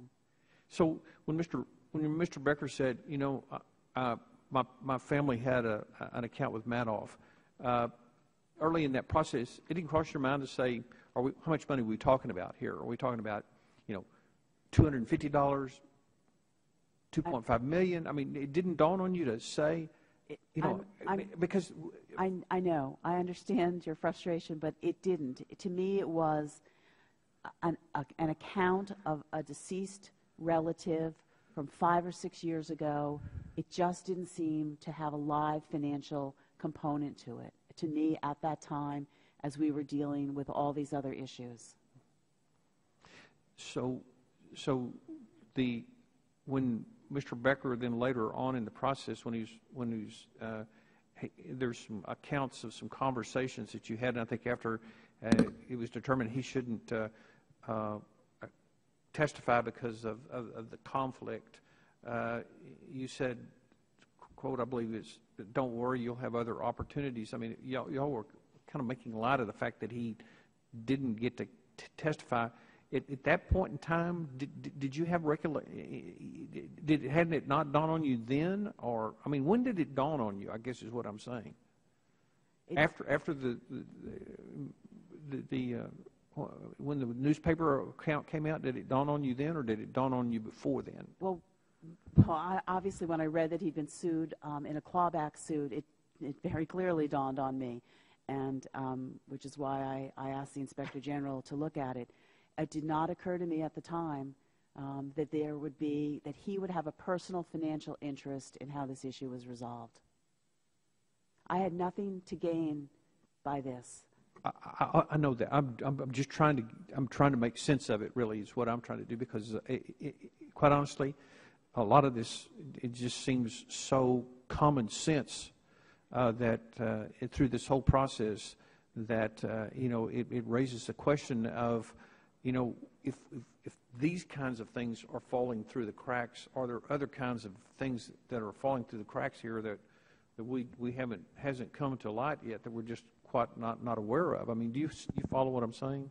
I do. I won't tell you there's nothing going wrong anywhere in the SEC at any given moment, but I will tell you that we have worked tirelessly to improve the operations of the agency in almost every aspect of it, and I think we have tremendous results to show for that. I thank you. Thank you. Expired. Gentleman from New York, Mr. Ackerman. Thank you, Mr. Chairman. I must confess, I'm not totally amazed. As with almost anything Madoff, nothing is really what it seems. And it's quite understandable once you view the entire picture of what is, what isn't going on, and how easy it was to miss so much of this. It seems to me, though, in all fairness, that this appears to be, from what everybody has looked at, a pretty isolated case within the agency, with very limited damage, most likely, done, if any damage whatsoever. This is, everything being relative, I think we're going to find from what I've read, from what Mr. Becker has said, and from my conversation with him some time ago, that he is a fairly substantial financially person from a fairly substantial family. And the amounts of money that he might have even benefited from is a relatively, if I could use the word, piddling amount compared to the net worth of what he's looking at. I do have some concerns, though, about what it looks like from an ethical point of view. In the Annette Nazareth case, he actually turned down the opportunity to agree with her argument and those of her clients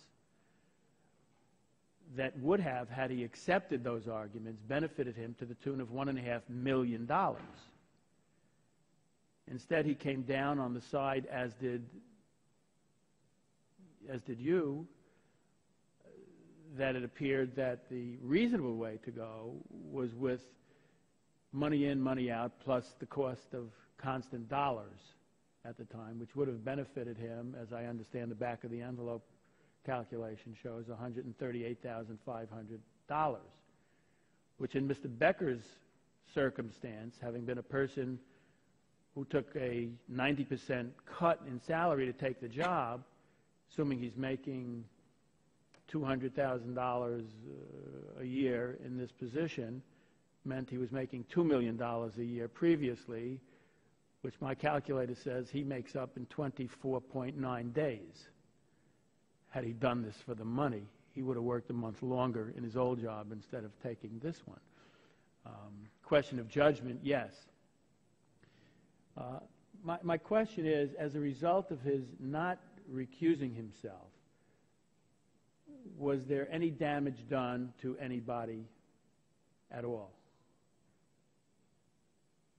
I think no. I think the answer to that is the damage done is, unfortunately, to Mr. Becker's reputation, and he is a fine lawyer, and to the agency, and a committed was a committed public servant, and to the agency, and the time that we are all spending sorting through these issues. The decision made to switch him out as a witness is troubling to me. As I'm sure you will recall, there was a hearing shortly, I think it was the week of your becoming a chairperson. And it was a disaster of a hearing, I think, from the point of view of the witnesses that were testifying, and there was a lot of acrimony going on. And by the time I reached my office that day, there was a message from you expressing that you were aghast at the way top people in the agency conducted themselves before our congressional committee, and said you were going to clean that up. And that was like on a Wednesday. And I went home for the weekend and saw in the newspapers on Sunday that you had fired almost everybody that was at that table because of the way they conducted themselves before this Congress. And I have to tell you that I was impressed and remain impressed with what you do. So I have a concern about switching out the witnesses because of the fact, as I believe you stated, he would have been a distraction in having to reveal that he had a conflict of interest or that he had a Madoff account. Is that distraction because, well, not doing that has caused this whole distraction. Is that because Congress would have now known and exercised its oversight earlier? No, not at all, Congressman. we didn't think there was a conflict, and recall that our Legislative Affairs Office knew that he had in fact been cleared by ethics and determined not to have a conflict. But I believe there was a worry that it would take away from the focus. But his not having, we might have probed it a lot more, not having to report to him. We might have probed it in a different way than the Ethics Council advised him that he didn't have a conflict. I guess that's possible. It didn't occur to me. We had actually a better witness for the subject matter, someone who was very involved with SIPC on the liquidation issues. I think there was a concern that if you have two great witnesses, or one great witness and one good witness, you pick the one who does not have personal circumstances that can be distracting, because this was the Commission's witness to speak to the Commission's legal and policy analysis. And so it was genuinely, I believe, a concern that it not distract from the important substance of what the subcommittee was going to be discussing at that hearing. Thank you. Gentleman's time has expired. I recognize myself for 5 minutes. Mr. Kotz, the criminal conflict statute, does it require a large or small financial interest for it to be applicable? Would we explain that to us? No, it does not. There's no requirement that it be over a certain sum. Any sum at all where there is a potential conflict is a potential criminal matter. Even if you're working against your own financial interest? That's right. In addition to that fact that I just mentioned, it is irrelevant for ethics purposes whether you are working for or against your interests. You're not supposed to be involved in a matter that affects your financial interest, whether it's pro or con. So in this light, it doesn't matter if the gentleman had a high net worth or a low net worth, if you made a high salary or a low salary. Is that correct? For the purposes of an ethics analysis, that's correct, yes. Okay. And what I would say furthermore is it goes beyond just one individual's reputation. It goes to the trust and the reputation of the agency and institution that they're a part of. There is time, and I have time, and the last question here for this panel, and the last 3 minutes for the panel. Mr. Shapiro, I'll give you an opportunity to say whatever you didn't get an opportunity to say. Thank you, Mr. Chairman. I think this is a tragic series of events. I think we have taken great strides here to improve the operations of the Ethics Office of the SEC. We have tremendous new personnel there, very talented, very sophisticated, very, very committed, very tough and aggressive in their interpretation of the ethics rules. And I feel confident that we have in place the processes and the procedures that will help us prevent something like this from happening again. Thank you. Mr. Costa, do you have a statement you want to, any cleanup you want to make? No, I mean, I appreciate the fact that the chairman is implementing our plans to implement all our recommendations. I would say that, as I said in my opening statement, the process worked with respect to the Inspector General's office in this case. The chairman asked us to do an investigation. We did an investigation in a timely manner. The information was brought out there, and there are going to be changes to the SEC's operations as a result. Thank you. With that, Mr. Capuano, Mr. Garrett just arrived, so he's entitled to 5 minutes. Okay. Mr. Garrett is recognized for 5 minutes. And I thank you. I appreciate the chair. So a lot has been made, by some at least, Mr. Becker, through his conflict of interest on the Madoff-related matter and participation in SEC policy responses regarding Madoff victim compensation, stood to gain personally from the compensation proposal put forward by the SEC versus the one put forward by SIPC and its trustees. The SEC proposal was not adopted by SIPC trustee proposal, however. One reason it may not have been adopted, even though, as Mr. Cott's testimony alludes to, is the SEC has the power to overrule SIPC, is because SIPC's CEO knew of Mr. Becker's conflict of interest and used this leverage to keep the SEC from, well, what, more aggressively pursuing its alternative net equity formulation. Additionally, while much has been made of Mr. Becker's conflict of interest, no one that I'm aware of has focused on the major conflict of interest that SIPC and its trustee has in formulating a net equity formula for Madoff victims' compensation. SIPC, obviously, on behalf of its member broker-dealers, wants to protect its fund from being drained, understandable, so would have an interest in a formula that was less protective of the victims. The trustee has an interest in the formula as well. He has an interest to have a formula that produces a lot of litigation, which does what? It then drives up his and I guess his firm's fees as well. Now, a clawback-heavy formula, which the trustee ultimately adopted, is indeed very lawyer-intensive, and by the trustee's own calculation, his firm will ultimately bill over $1 billion for the Madoff liquidation. So my question then is, in your investigation, Scotts, did you go down this road that we're talking about here in any way to investigate SIPC and its trustees, what some would say is a clear conflict of interest in this case? We did not. Our jurisdictional purview is that of SEC employees. We did not look at the issue of a potential conflict of interest on the part of SIPC in this case. Okay. So what you're saying, it's out. Well, I guess you're saying it's outside of your purview, outside your authority. Would you? Right. My job as Inspector General is to conduct investigations and audits of SEC employees and contractors. We would not conduct normally an investigation of someone who doesn't work for the SEC. All right. So how about then investigating Mr. Harbeck's use of his knowledge of Mr. Becker's financial interest?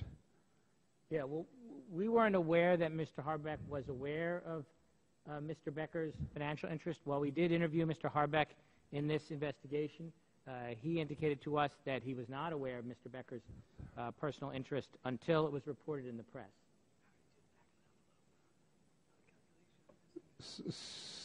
All right. So you were not okay. So you were not aware of it from information provided to you, or is there? Yeah, I mean, I have not heard back of the envelope, I guess, approach to see whether there was an interest in. Yeah, I mean, I have not heard before of this allegation that Mr. Harbeck was aware of Mr. Becker's interest and there was a conflict of interest as a result. This is the first I'm hearing of it.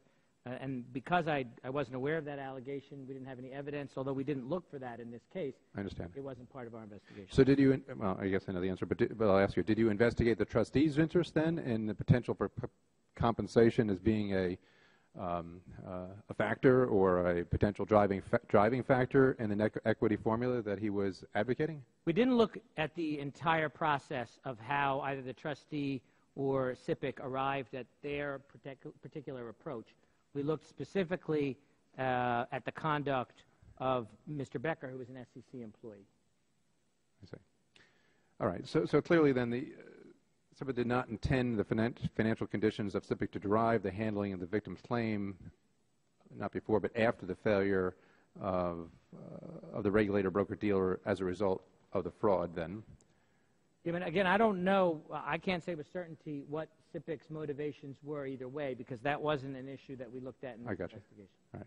All right. Well, I appreciate that. Let's say this, and the study, the GAO study that I've requested will then hopefully shed some more light on some of these issues, not only for me, but then the SEC will also benefit from that information and should then, therefore, I would think, defer its reconsideration vote on the net equity until the report is complete. Do I see you shaking your head? No, I hadn't thought about that, and I wasn't sure when the GAO report was due. Okay. So do you, even though not knowing, what do you think you want to do then? I guess I'd like to think about that. Okay. The gentleman's time has expired. I thank the chairman of the Capital Markets Subcommittee. I want to thank the panel for your testimony. Thank you for your service to our government, to our people. Thank you for your time today. This panel is dismissed. We will recess for votes, at which point we will take testimony from Mr. Becker and have a series of questions.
This hearing will resume.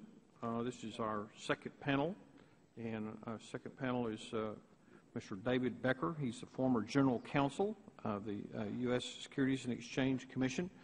Mr. Becker, welcome. Just to let you know that your written statement will be made a part of the record, and you're recognized for 5 minutes to summarize your testimony. Thank you very much, Mr. Chairman. Chairman Neugebauer, Ranking Member Capuano, Chairman McHenry. I appreciate the opportunity to testify before you, and I thank you for listening to me. I welcome all your questions. I am eager for them because for the past 6 months, there have been many incomplete, misleading, or just plain false things written about me, and I'm eager to answer any and all questions, put this matter to rest once and for all. At all times during my service at the Securities and Exchange Commission, my abiding goal was to advise the Commission as to the course that provided the greatest benefit to investors and that was consistent with the law. I am confident that any fair review of my actions will demonstrate that this was the only motivating principle behind them. Such a fair review has not yet been forthcoming. In sum, I was informed by the SEC Ethics Office that I had no conflict of interest in the Madoff liquidation and that there was no appearance of such a conflict. I did precisely what I was supposed to do. I identified a matter that required legal advice from the SEC's Ethics Office, as was my usual practice. I almost never started a new matter without getting clearance from the Ethics Office. I sought that advice because I firmly believe that no one should be the sole judge of the ethics of his own actions. I followed the advice of the Ethics Office completely. The Office of Inspector General report contains no findings to the contrary. Indeed, the report confirms that I disclosed the existence of my deceased mother's Madoff account to at least 7 people at the SEC, including my boss, Chairman Shapiro. I took no steps to conceal the existence of that inheritance. The apparent recommendation of the Office of Government Ethics that this matter be referred to the Department of Justice is, upon review of the Office of Government Ethics, less than it seems.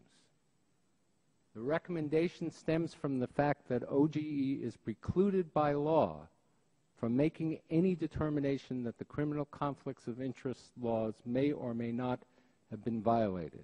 And here I'm quoting from their letter, a sentence that appears in a footnote in the next to last page of a 118-page report. And in fact, the Office of Government Ethics expressed no opinion on that issue. I came back to the SEC because I care deeply about the agency and its people, because my friend Mary Shapiro asked me to, and because I thought it was my duty. I knew the SEC was in crisis and in need of revitalization and reform. I was flattered that Chairman Shapiro thought I could help, and I thought so too. While I had enormous affection for the SEC, my years of SEC service and of representing clients before the agency had given me a clear-eyed view of its shortcomings and of the measures that might be taken to revitalize it. I still care deeply about the SEC, and I have seen firsthand how the process I've been through over the last 6 months harms the agency and the public interest. This has been a dreadful experience for me in ways that there's no need for me to detail here. I am extremely depressed and very sad that this has been a dreadful experience for my friend Mary Shapiro and the SEC as well. And I fear that this process has been very damaging to the public interests in ways that just cannot be apparent to the subcommittees. And so I thought I would comment a little bit about that. And I'm going to comment about that simply by repeating what I said to commission members and the staff about this very point when I took my leave of the SEC last February. And I quote from my remarks here. From the day I walked in the door 2 years ago until today, I've been asked how this time around is different than the previous time. The answer is that it's a hell of a lot harder. In some ways, we've made it harder on ourselves. In others, we live with constraints not of our own making, and in other ways, we just live in times that are much meaner than they were 10 years ago. It's riskier to work here than it used to be. As you may know, I'm having some experience with this myself. Unfortunately, too many people have experienced those risks firsthand. This time around, I've had more than a few people in my office weeping with fear about what might happen to them because one person or another was looking into their behavior. I've been shocked by that. That shouldn't be. It is a symptom of the times and a political culture that is, quite frankly, seriously nuts. To some extent, this enrages me, but mostly it makes me very sad. I'm sad for the agency and for my friends, and I feel terrible that I haven't been able to help people more. And it is the source of my biggest worry for the Commission as I leave. When I left here in 2002, I worried a bit that the agency might be too complacent. I have the opposite worry today. I worry that all the risk that people run will make the institution gun-shy. It's only natural, but I hope I'm wrong. I hope people here have the capacity to listen to the agency's critics, be intensely self-critical, keep an open mind to a better way to do things, and in the end, never ever back off from doing what we believe to be right. No one should take imprudent risks, and we shouldn't sugarcoat what may befall the best intention of us, but in the final analysis, we can't live scared. In the end, what has made this agency great is people who say, the hell with it, I'm going to do what's right, knowing that we are imperfect beings who often can't know what's right, and knowing that the risks are real, that we will be called to account for our failures or for our successes or just for being here.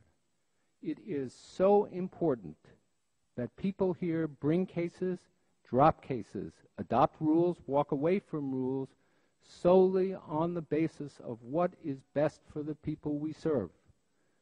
The people in this room believe that, I know.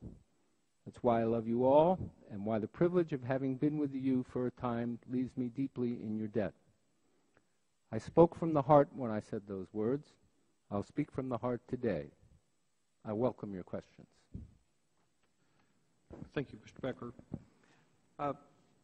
You made a couple of points, and I want to go back to that you came to the SEC for the second time at the request of the chairman, and you, with good intentions, would you say that was correct? I would say they were good intentions, yes. Yeah, but I think one of the things we have to differentiate here is good intentions and good judgment don't always coincide. Would you agree with that? Oh, as a general proposition, sure, I'd agree with that. So I think that the point we're this hearing about today is about, people using good judgment, because as you know, and you've been around the SEC for a number of years, you've represented people before that, and you know the very high standard that the SEC requires of the people that they oversee. Is that a fair statement? Yes, it certainly is. Yeah. And so I think that the point that a lot of us are concerned about is someone with your intelligence and your background and your reputation coming into the agency at a time when they were, obviously under a lot of scrutiny, very high-profile case. They'd missed it. They screwed up. And so you come in, Mary's brought you in, and you obviously have some financial interest or consequence or benefit from the outcome of some of the distributions to the victims of this, because I believe if these numbers are correct, I believe your testimony is that I guess it's your dad or your mom put about $500,000 in the Madoff, and y'all cashed it out at about $2 million. Are those close numbers, or am I? Those are numbers that I first heard of in late February of this year. When I arrived at the SEC, All I knew is that in sometime before my father died in 2000, that he had opened an account in my mother's name. I didn't learn directly that my father had opened it, but my mother was a social worker and an academic, and she didn't do any investing. I didn't know what he'd put in. But I didn't know when he put it in. But the question is, are those fairly accurate numbers? No, actually, I don't think so. I think. Are they more? Are they less? Or well, I'll be delighted to tell you.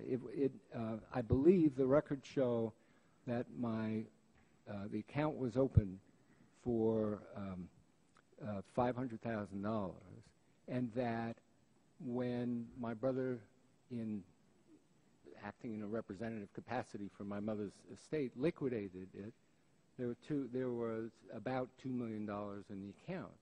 The amount that came to me was much, much less than that, because what I got from my mother's will came after estate taxes were paid. The money went to everybody else designated in the will. So I got my share. And I don't remember what the number was, but it was much, much less than that. Yeah. So you're familiar with the concept of net equity? Yes, I am. Yeah. And what is that? Net equity is a statutory term in the Securities Investors Protection Act that determines how a customer's claim, that is, how much is paid out to the customer, of customers who have open accounts at the bankruptcy, how much they get.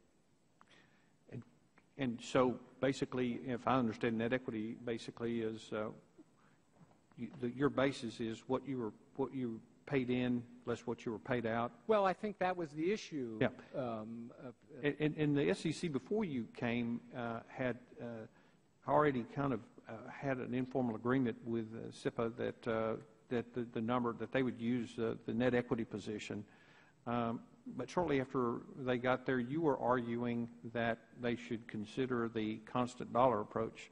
And so my question is if you use those two methods and you assume that the trustee is successful in his lawsuit against you and your estate, or however they're bringing that, would those two methods have a different impact on you? Well, let me, there's so much sort of thrown into a basket in your question. Let me see if I can take some. I don't have a lot of time, and so you're going to have to be but I mean, it's either yes or no. Yes, that there would be different calculations. I can't give you a yes or no, because there are all sorts of premises in your question about what the SEC agreed to that just aren't factually accurate. Let's don't talk about what's agreed to. Let's just talk about using those two methods.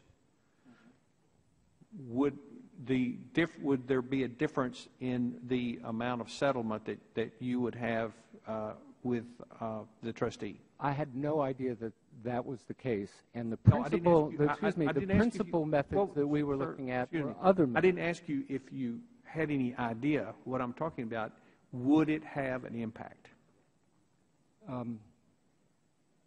I have been told that circuitously by by SIPC. I do not know that to be true. I think it is probably true to a relatively small amount. What is relatively small to you? I would say $10,000, $15,000. Well, the clawback under the cash net equity would be, based on what you just told me a while ago, would be about $1.5 million. So no, I don't think I told you that. I think I told you that that's what the trustee has claimed, and I think that the numbers that the trustee is using are just wrong. So, but I knew none of this at the time. Yeah. Should you have known that? No, I don't think so. And I don't know, and I did not even know at the time that this was knowable. And so your defense of all of this is that you went to the ethics officer. You said, I might have a conflict. And he said, you're fine. I told him everything I knew. And I said, tell me what to do. And he said, you should participate in this. So if I'm an entity or a broker or dealer or something that the SEC is investigating, and I make a trade that you find fault with, but my defense is that I asked my supervisor if I could make that trade, and they said it was all right, and so I'm vindicated? Well, in most individual cases, I'd say that's right. Certainly when it's advice of counsel, absolutely. I've had many cases like that. It doesn't keep you, but if I've broken the law, that because somebody in my organization thought it was all right, that doesn't change my guilt, does it? Well, but the notion of knowledge is, in the case of this particular law, is included in the law.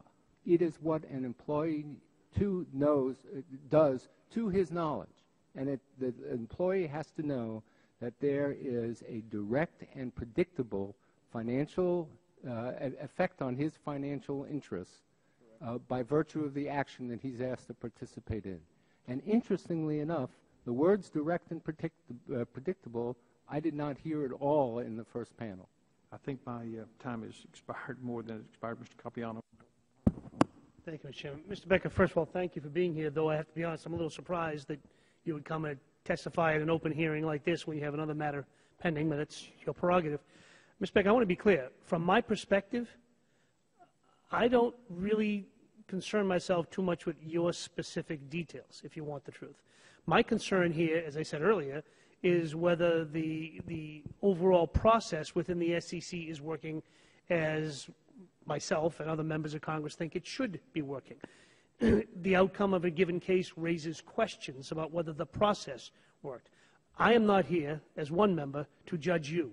I'm not qualified to do it. I don't know enough information to do it, and there are other entities that will do that, and so be it.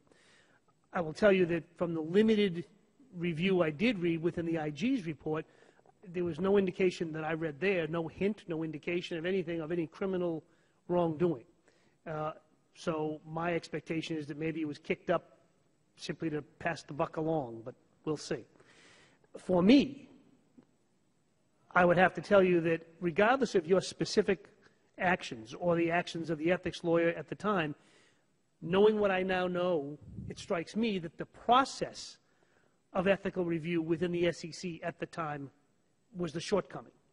And that's been my focus. That's why I asked the first panel, what did you learn? What are you doing about it going forward? Not so much your specific case, but it strikes me that anybody with an investment in somebody they are investigating, no matter how it is, no matter how much it is, somebody should have said, wait a minute, maybe you shouldn't be doing this. I've recused myself. I know you have recused yourself on other matters. I've recused myself on matters in my professional life because there was maybe somebody would see it differently. I would be honest, I wouldn't expect you as an individual to make that judgment. That's what the ethics office is for, and that's why that office should be very clear and very precise about its actions. And that's why, to me, I think some of the proposals that have been made by the IG have been pretty good.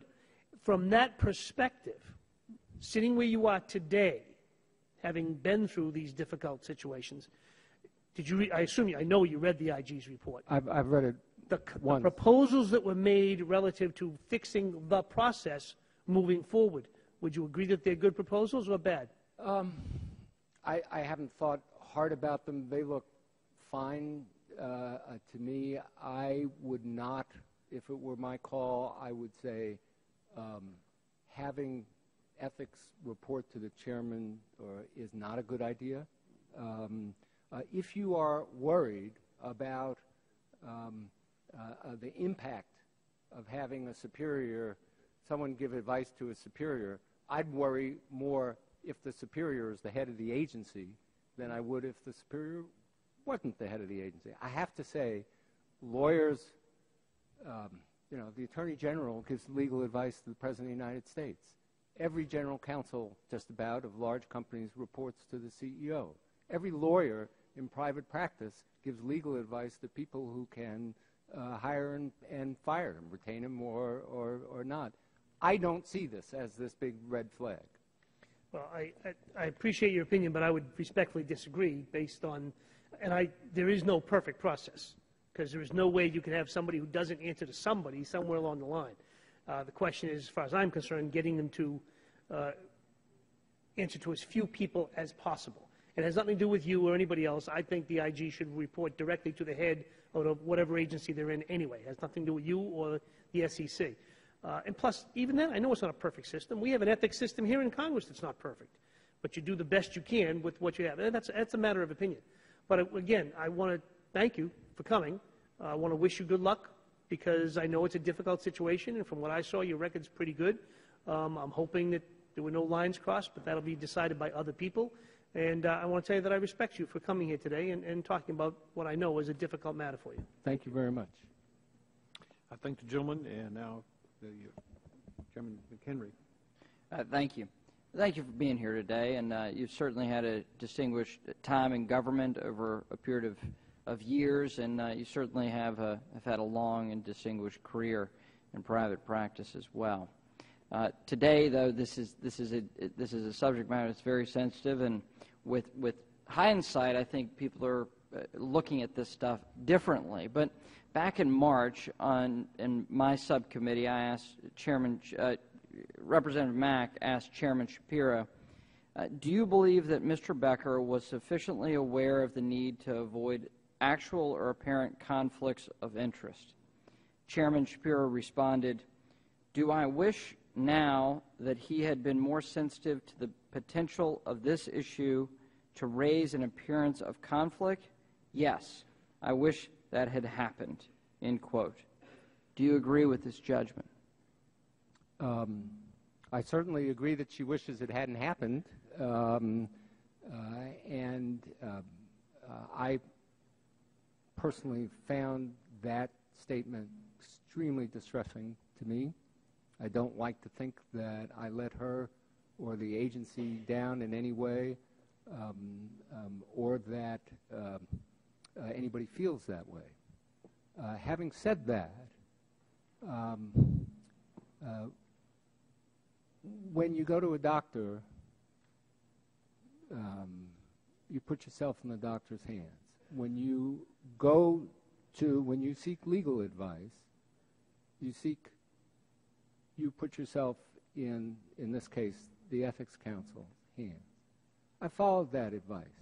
And if the question is, notwithstanding that advice, should I have said, well, it's just too risky for me or for the agency? I will say I didn't predict in any way what happened. I didn't think the trustee was going to sue me. I didn't think the sports section of the Daily News in New York was going to make a big deal out of this. I didn't think, frankly, that this committee would respond in the way it did. I didn't anticipate any of that. Would it have been better if I did? You bet. In February of 2009, were you aware that Madoff trustees were considering clawbacks? I don't think so. I think what I was aware of, that there had been clawbacks recently instituted in very large amounts for people whom the trustee alleged had been complicit in the fraud. So you're aware that, okay, so you were not aware of clawbacks of Madoff beneficiaries outside of large beneficiaries? And large beneficiaries who the trustee said had been involved in the fraud. That's correct. Okay. So in that March hearing that I mentioned before, Chairman Shapiro was asked whether she regretted your situation. Her response was, quote, I wish Mr. Becker had recused himself. Absolutely. Do you agree with that judgment? Again, I take that as a sincere statement of her views. I'm not asking your judgment on her sincerity. Well, do you agree with that judgment that you should have recused yourself? Forgive me. I know I talk in a little bit of a roundabout way, but I'm getting there.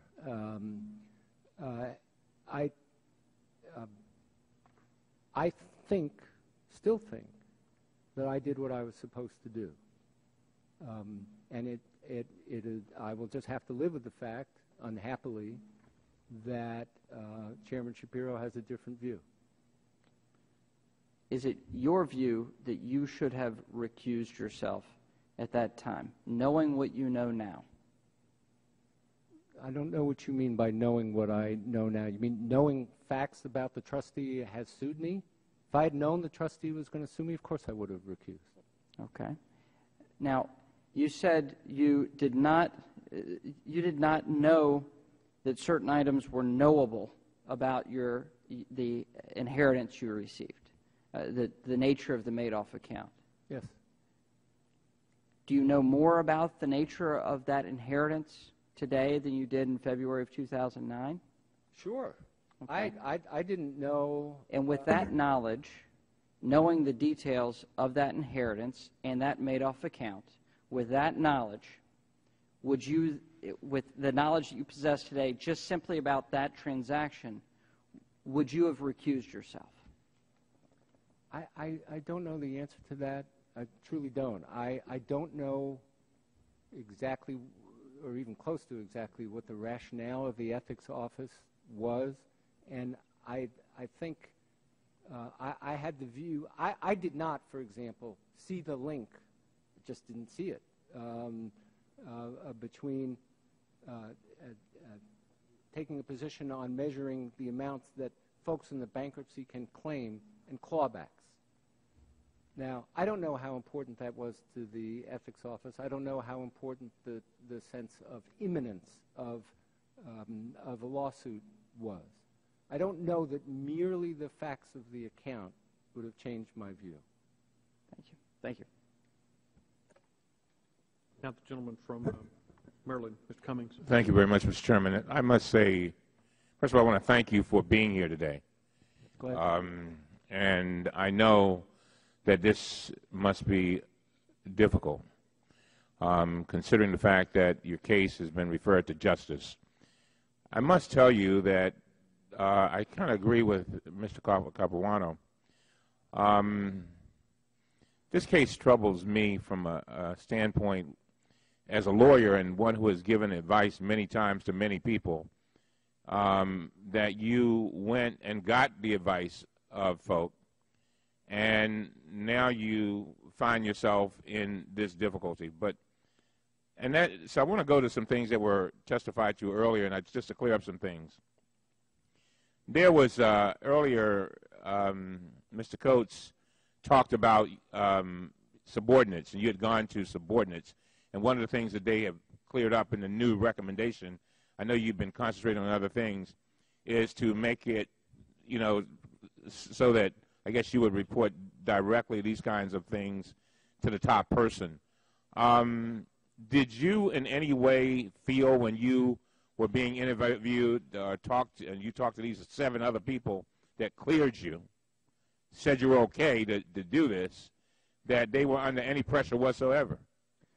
No, and in fairness to them, I think the point of my talking to those 7 other people is that I didn't make any effort to conceal this.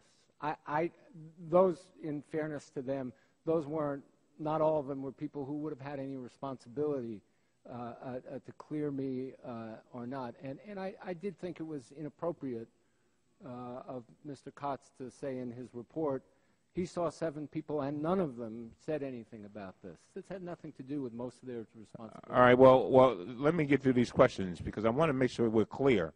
Yes, sir. You got people probably going to look at this film 50 million times. I may reconsider then. Okay. Mr. Becker, who exactly had a duty to identify that there was a potential conflict of interest and disclose that information appropriately throughout the commission to the commissioners and the relevant staff? Who would have that duty? Can you answer me very briefly? Yes, I don't think anybody has a duty to report things that aren't conflicts of interest. You either have a conflict of interest or you don't. And you didn't believe that you had a conflict? That's correct. As the IG found in his report, you seem to not believe that there was a strong possibility that the Madoff trustee would bring a clawback action against you, specifically, as you explained in a May 2009 email to the SEC Ethics Counsel, Mr. Lennox, quote, your instinct is that any claim you would be much too small and of dubious merit to bring in any event.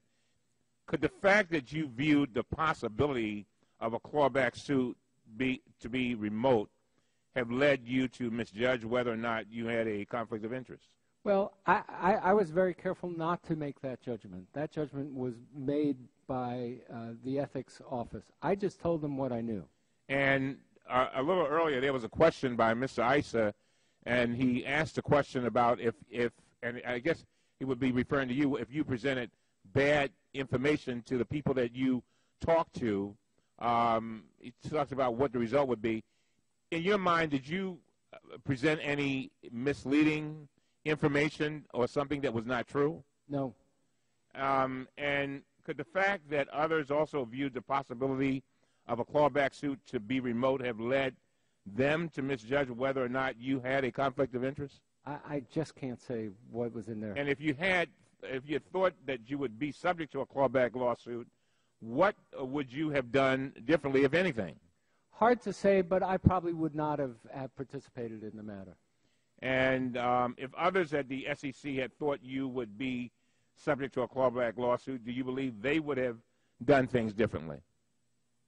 I guess you mean the ethics office. I think they probably would have, yes. And why did you come here today to testify? I mean, I know we asked you to come, but I mean, what is your objective? My objective is to get the truth out. It's as simple as that. I got nothing to hide. And you believe that you did nothing wrong, is that right? That's correct.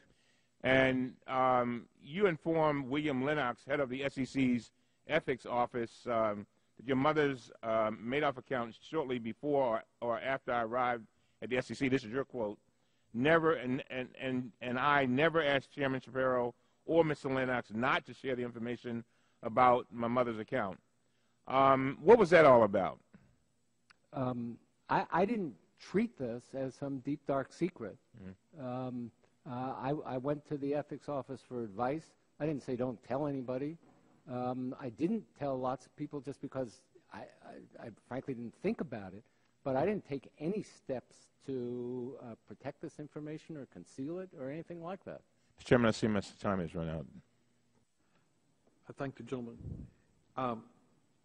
Mr. Becker, in a letter you wrote me and my colleagues, you stated that you recognized that it was conceivable that this issue could affect your financial interest because the issue could affect the trustee's decision to bring clawback actions against persons like you.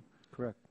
Now, Mr. Becker, you can see that it might affect your financial interest. In that, if you had that, if you recognized that, wouldn't that have triggered that maybe this will have an appearance of a conflict of interest? I mean, let's just get past the legal part, sure. But I mean, it goes back to what I was saying a while ago. Sometimes good intentions and good judgment don't always, and is a lawyer that's been practicing for a number of years, and particularly in an agency like the SEC, where you're very sensitive to either actual conflicts of interest or appearance of conflict of interest. That just didn't resonate with you? Well, appearance is used in two senses. There is a rule that talks about appearance, and I don't think it's a close question that I was well within the four corners of the rule. There's appearance in the sense we've heard this talked about earlier today as the Washington Post test, the New York Times test. That's very subjective. You can't even get people to agree what newspaper is the relevant one. And sure, I thought of that, but in all candor, I did not anticipate either that the trustee was going to sue me or that the reaction would be what it has been. But you said, if I misunderstood your letter, you did anticipate that was a possibility, did you not? Conceivable, I think was the word yes. I used, which means there are a whole bunch of things that are conceivable, and the when level of probability is what governs. Yeah, but when you conceive of it, you're thinking about it, right? And so you're aware of it. In other words, you had knowledge that you potentially could be subject to a clawback lawsuit in the Becker, in this matter. Yes, conceivably, possibly, maybe, yeah. But I did not think that was going to happen. And so I want to go back to, there was someone Congress asked you to come and testify y'all had a little team meeting, and it was decided that you would have to disclose these interests in the Madoff issue, and it was determined that you should not testify. Is that correct? No, not quite. That's not quite how it worked. What happened was I was going to testify. I came to the head of the Office of Legislative Affairs, just like I went to ethics, and said, listen, this is a political calculus. This is not the world I know. I want to know what you think about it. He first says, oh, I think it's fine. Later in the day, he calls me up and says, well, I'm a little worried that it's going to be a distraction. And I said, well, if it's going to be a distraction, I mean, you can be sure. What's going to be a distraction? The fact that my mother had an account. And I said, look. So you disclosed to those, the alleged folks that. Oh, sure. Yeah. And I also told them that I would mention it up front to take any question that I wasn't disclosing it off the table. And I said, you guys make the political judgment. And later in the day, he calls me and says, well, I don't think it's such a good idea. Let me check with the chairman. He checks with the chairman, and that evening says to me, well, I spoke to her, and I think we'd be better off with somebody else. I saw her the next morning, and she confirmed that. That's basically all that happened. In fact, y'all had a conversation, and there was some kind of laughing and joking that, oh, you'll get another opportunity. Yes, I don't think this is what she had in mind, but yes. Yeah. Well, here's the other question. Then, if you felt like it was appropriate to disclose to the ledge affairs people before you went to Congress, I'm still trying to reconcile why you didn't think, when you're making a very important presentation to the Commission, between encouraging them to use constant dollar, that you didn't think it was appropriate to say to those folks, and by the way, you know, this could impact me. I mean, if I was a commissioner, or if you were a commissioner, wouldn't you, because subsequently to this, all of those commission members were not happy that you did not disclose that. Well, I don't know the questions that were asked them. The quotation from Commissioner Aguilar said he was upset that this conflict wasn't disclosed to him. I didn't think I had a conflict. I was told I didn't have a conflict. And you don't generally make a habit of going to people and say, you know, I don't have a conflict, but I think you ought to know about it. You say that to them, they say, well, what message is he trying to send me? When it came to Congress, which is not the world that I am familiar with, I needed to take someone's advice. But you are familiar with the world at the SEC. I am indeed. Yeah, and so, and go back to the high standards of ethical behavior that you hold, you know, the people that SEC regulates. In the fact that you stated in that letter that it was conceivable that you had an issue there, and that you had felt later on to disclose that, why along the process? I agree with my good friend Mr. Capiano. It's a process here, but there is some personal responsibility that goes in these positions, and that you didn't think that there was some potential conflict there. I'm still having a hard time reconciling that. Well, I take complete responsibility for my actions here, and frankly, it's easy for me because I think I behaved appropriately. It is passing strange, I think, to say to people,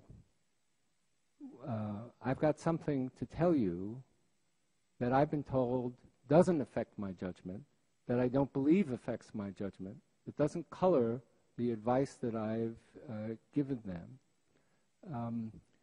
I don't think it would have been inappropriate to tell them. It's not a bad thing to tell them. But I didn't think of it, and I think the reason I didn't think of it is it really was not germane to what they were doing. I see my time is up. Now the gentleman from New York. Gary.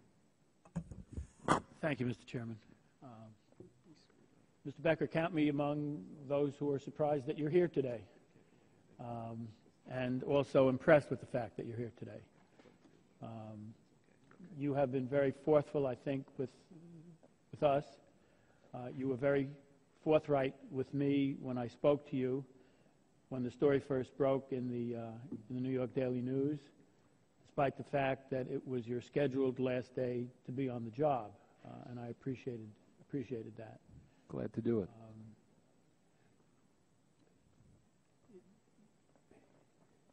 Am I correct in restating that it was your father that opened the account for your mother? I believe so. I don't know who else it could have been. I'm quite certain that it wouldn't have been my mother. So it had to be somebody other than your mother, and that Yes. logically would have been your father? Yes, it would have. Nobody else was going to give her $500,000 in an account?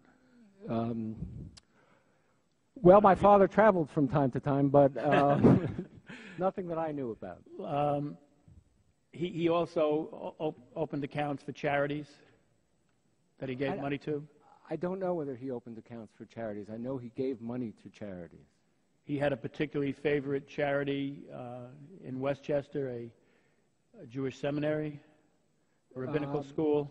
Outside of Philadelphia. I'm sorry, outside of Philadelphia, was it? There's a rabbinical school to which I believe that he helped found? A great deal of money, yes. He gave a great deal of money to them. Yes. Do you know if they did have a Madoff account that they sold the year after he died, I understand? As I mentioned to you on the telephone in February, that's the first I had heard of it. It may be that someone that he knew there was recommended. But he endowed that seminary. No, he contributed money to them. They were endowed from many sources. Did your father know Madoff? No. I shouldn't say that. I would be amazed if he did. I mean, So I see you do not know how he or your mother wound up with a Madoff account? Well, the I don't Madoff know game for was sure. He played hard to get. You had to know somebody to know somebody to. Well, I don't know. When you're 85 years old and you've got a lot of money to invest, $500,000, I suspected, was much easier than it appeared. Would you have thought your father had a reason to know that it was a Ponzi scheme? My father? No. My father is the most ethical man I've ever met, and I'm 64 years old, so there still may be others, but no. Your mother would not have suspected that she had an investment in a Ponzi scheme? No. When did you suspect that Madoff was a Ponzi scheme? I never suspected until I read it in the newspapers, or however, when it broke. But you knew who Madoff was, and I had heard the name when I was at the SEC the first time that he was in. There were indeed reports to the SEC that it was a Ponzi scheme by Mr. Markopoulos and others. Not that I saw, not that I heard of, not that anyone. I mean, we now know there were, but I had no idea of that. So you had no way of knowing, or should have known, that it was a Ponzi scheme. That's correct. Can anybody have known that it was a Ponzi scheme? Could anybody have known? I think once the thought enters your mind that it is a Ponzi scheme, it's not that hard to figure out.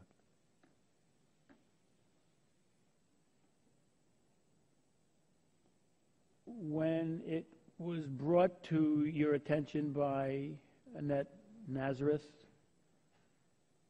that there was an alternative view to last statement, she brought the case to your attention. Is that not accurate? I don't want to insult Ms. Nazareth, and she may be sorry to hear this. I don't remember that she brought anything to my attention on this. I remember other lawyers who were involved. I think the report had stated that she wrote a letter on behalf of her clients. Well, that's interesting. That is, I have to say, a characteristic of this report. She was one of, I don't know, 10, 12 signatories to that letter. She didn't write the letter. But there were others who had that view. Yes. Indeed, there is a subcommittee chairman of our committee who has a bill that says that we should be using that methodology. Yes. Aware of that.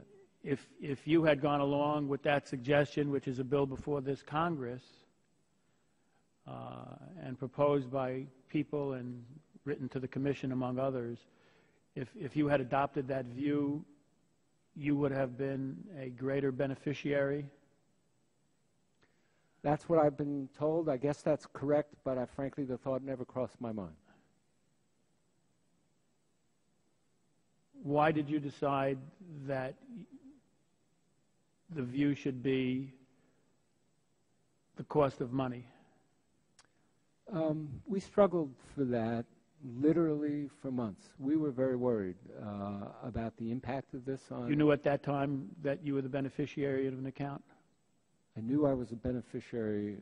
Well, I knew that I got money from my mother's estate. I didn't get an account. I knew... Your brother handled it from what you said, and your brother never said there was a $2 million account that he was... I learned that in February of 2009. The same time you came back to the SEC, same month. Yeah, just slightly before, yep. I'd already agreed to come to the SEC. But your brother liquidated a $2 million asset within an account to which you were a beneficiary without you knowing that there was even that account? Is that what you're telling us? Yeah, that is exactly what I'm telling you. There was a lot more money in that account. That $2 million was not a significant thing to tell you? I don't know why my brother didn't tell me. I think the money, when he did tell me about it, was basically he called me up and said, "Isn't this interesting?" In effect, this guy Madoff, we sold out of his account to pay estate taxes a few years ago. That's all he told me, and that's when he told me. And at that point, you felt no compunction to reveal that again to the... Is that when you revealed it to the ethics people? Yes, pretty much. I mean, yes, when I arrived at the SEC, I sat down with them for, I don't know, an hour, 2 hours, reviewed anything and everything. And you knew what clawback was at that time? I'm not sure. Yes, I knew what it was, yes. Do you think that the people in the ethics business knew what clawback was at that time? I don't know the answer to that. They're not necessarily the sophisticated person in finance as are you, though. I really don't know what they knew. But you, even though there was only a slight possibility of you being subject to clawback, you did not think that it was appropriate to suggest to them that you might have that problem? Oh, I'm sure that when it became relevant to anything that I was doing, that I did mention that to them. You went back to them and told them that you might be subject to clawback? Absolutely. And they did not suggest at that time a different answer than they gave you the first time? Because if there was clawback, you would be subjected to a legal action? No, they didn't. I mean, the short answer is no, they didn't. My time is up, Mr. Chairman. I thank the gentleman. Now, Mr. McHenry. Thank you. The commissioners all told the Inspector General, it's in his report, that by November 9th, 2009, when you recommended the constant dollar approach to them, that they understood that this choice would affect the amount that the trustees could seek in clawbacks. Did you? No, I didn't. I read the Inspector General's report and referenced all sorts of things, conversations that apparently took place before I got to the SEC, and no, I did not know that. You did not know that the rule that the commissioners testified knew would affect the amount the trustees could seek in a clawback. You didn't know this?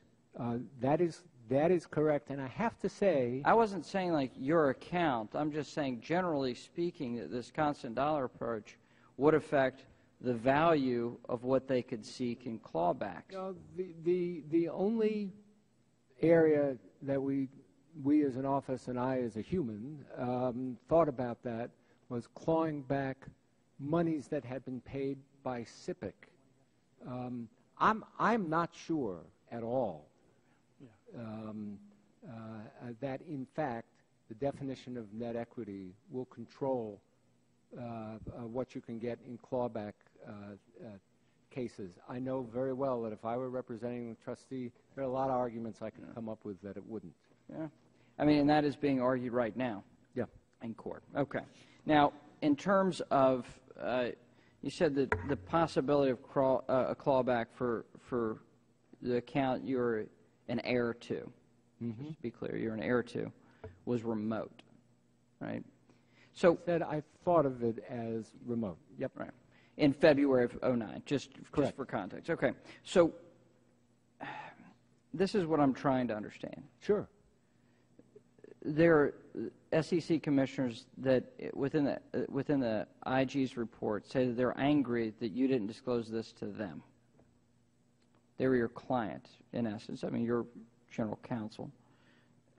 But you disclosed this as a matter of optics, is really the discussion, you know, in matter of the appearance to the Legislative Affairs Office, right? You mentioned it to the chairman at the very beginning. You went to the ethics office, said it was fine, but then you bring it up later to the Legislative Affairs Office. Why not just tell the SEC commissioners? Well, I don't remember considering telling this to the SEC commissioners. I will say that this is a different arena requiring different judgments. Frankly, when you're testifying in front of Congress, politicians have been known to be political. And, you think about things differently than when you think about simply what do I need to tell my clients. And I was out of my depth when it came to political judgments. Interesting. So I just got to ask you this. Sure. With the mess that you're coming back to the SEC to help clean up, which was the ramifications of this missing Madoff, right? Why not just recuse yourself? Why not just say, look, I know ethics says I'm fine. I've disclosed this to the chairman, but you know what? It's such a hot button issue, and this is the SEC. We want to be above reproach. I'm just going to recuse myself.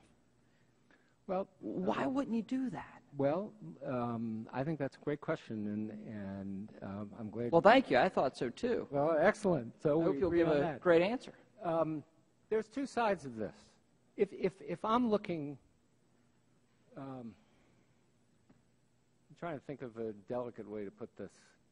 I worry sometimes that people spend too much time worrying about covering their rear ends than doing the right thing.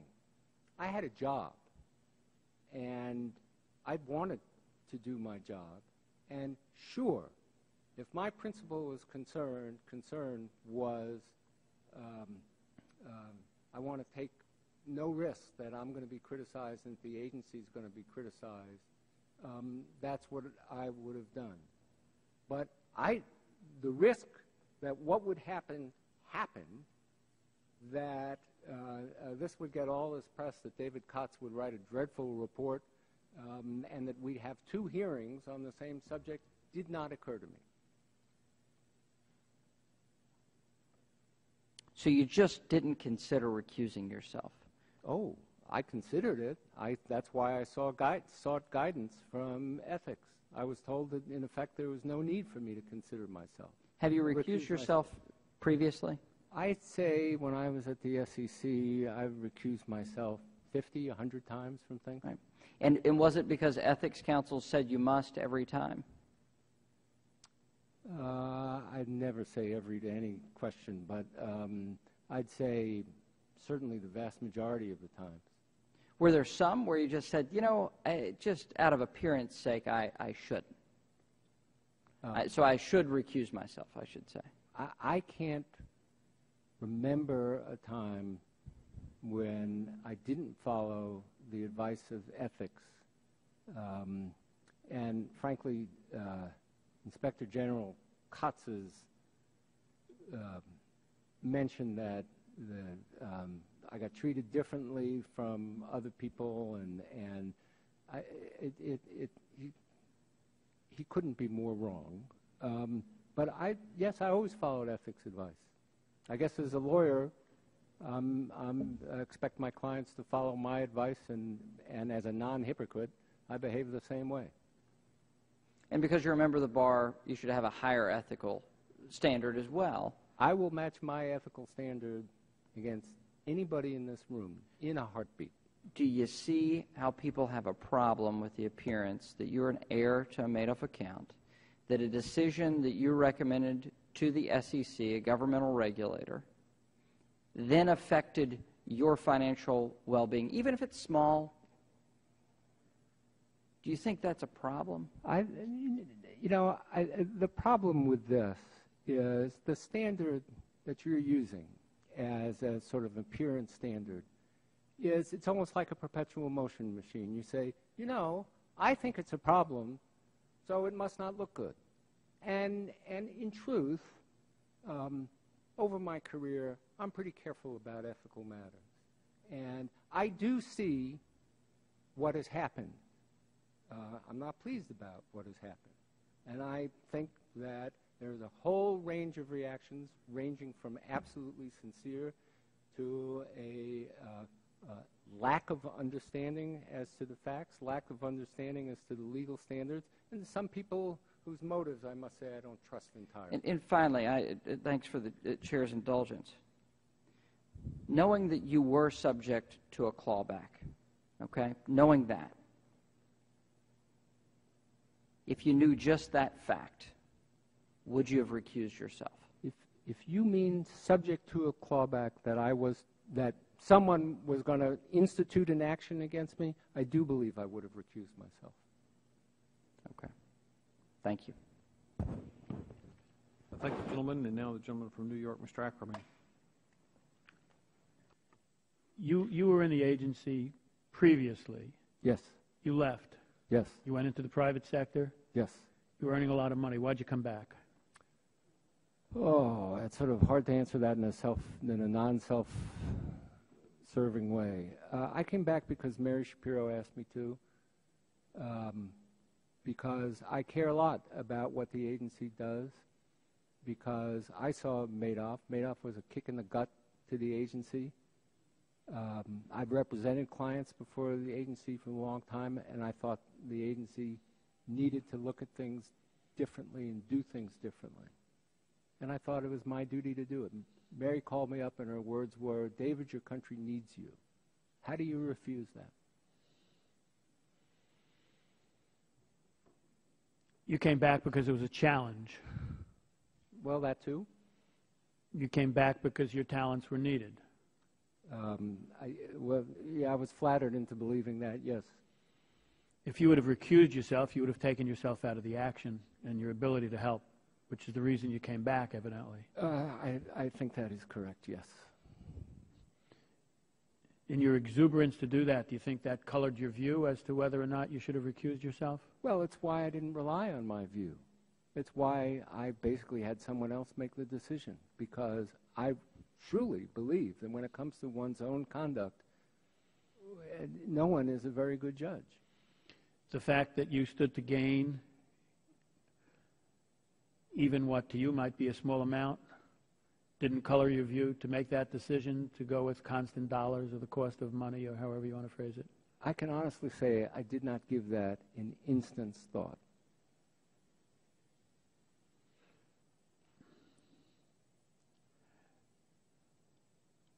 Why did you decide that constant dollars was the best of the various proposals? Well, choose.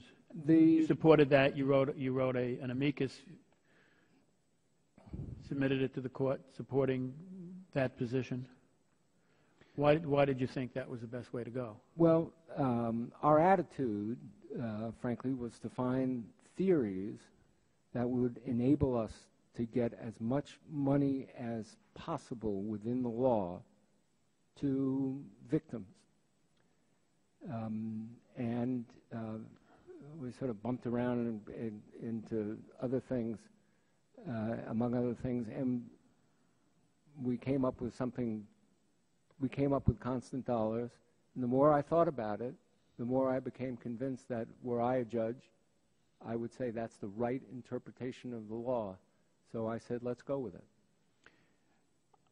I will reveal to you that I am among a group of people and the main sponsor of legislation because I came to the same conclusion you did and thought that would help the greatest number of people who are Madoff victims, and have introduced legislation to use constant dollars. So I've now laid that on the table and revealed it. If I now said to you that I've now discovered that I have a Madoff account, what do you think I should do? I just made that up, by the way. Yeah, I think it's time to sell. I don't know. I made the second part up. Right. The first part is true. Right. My question is it easier to see it on me than it is on yourself? Well, I think that's a fair question, and this is a part of the country in which one's motives are constantly questioned. As I say, I did not see this coming. And if I had, it might well have affected my judgment.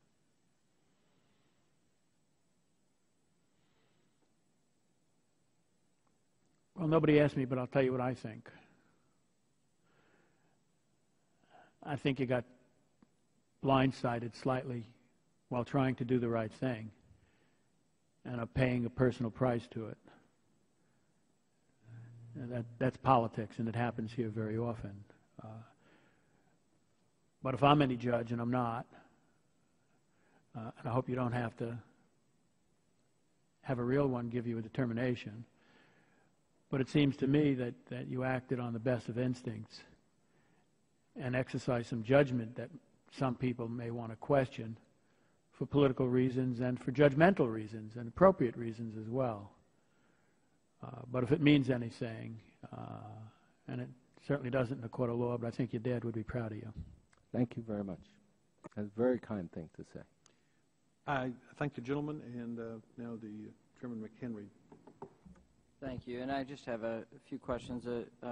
Commissioner Nazareth was mentioned earlier in this testimony, early in questioning, and I just wanted to ask you about this because former SEC Commissioner Annette Nazareth told the Inspector General that she knew that you had received proceeds of your late mother's Madoff account. Is that true? If she says it, it must be true. I have no recollection of that, but she is a completely honest woman. Did you discuss your mother's Madoff account with Commissioner Nazareth? As I say, if she says so, it must be true. I don't have any recollection of it. Okay. And so, by her own admission, she, according to the SEC's Inspector General report, that's what she said. So, when she is an attorney and these other lawyers wrote you in May of 2009, looking through the typical correspondence with SEC, it was a little odd that it was directed to you as the General Counsel rather than the chairman or the board. But no, not at all.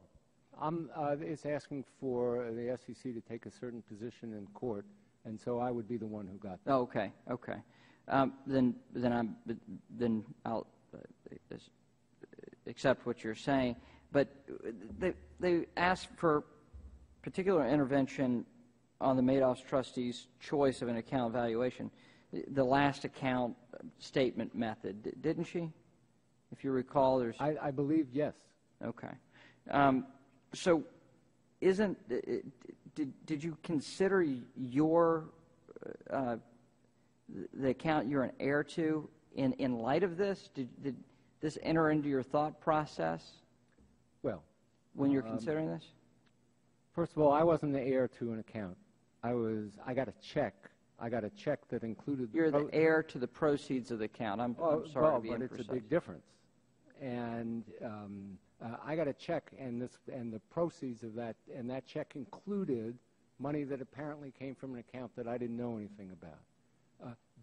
That letter was what led me to consult with the ethics office. So yes, I did consider that. Okay. So you consulted in May of 2009 with the ethics office? I consulted twice. I consulted at or about the time I came, and on this particular matter in May. Okay. And they cleared you again? Yes. Okay. So did you consider, so obviously, so you considered that this could have an effect on you at that point, or potentially? I considered, as my email says, that it was conceivable that it could have an effect. Okay. So why didn't you recuse yourself at that point? Because there are all sorts of things that are conceivable, and it's all about probability. And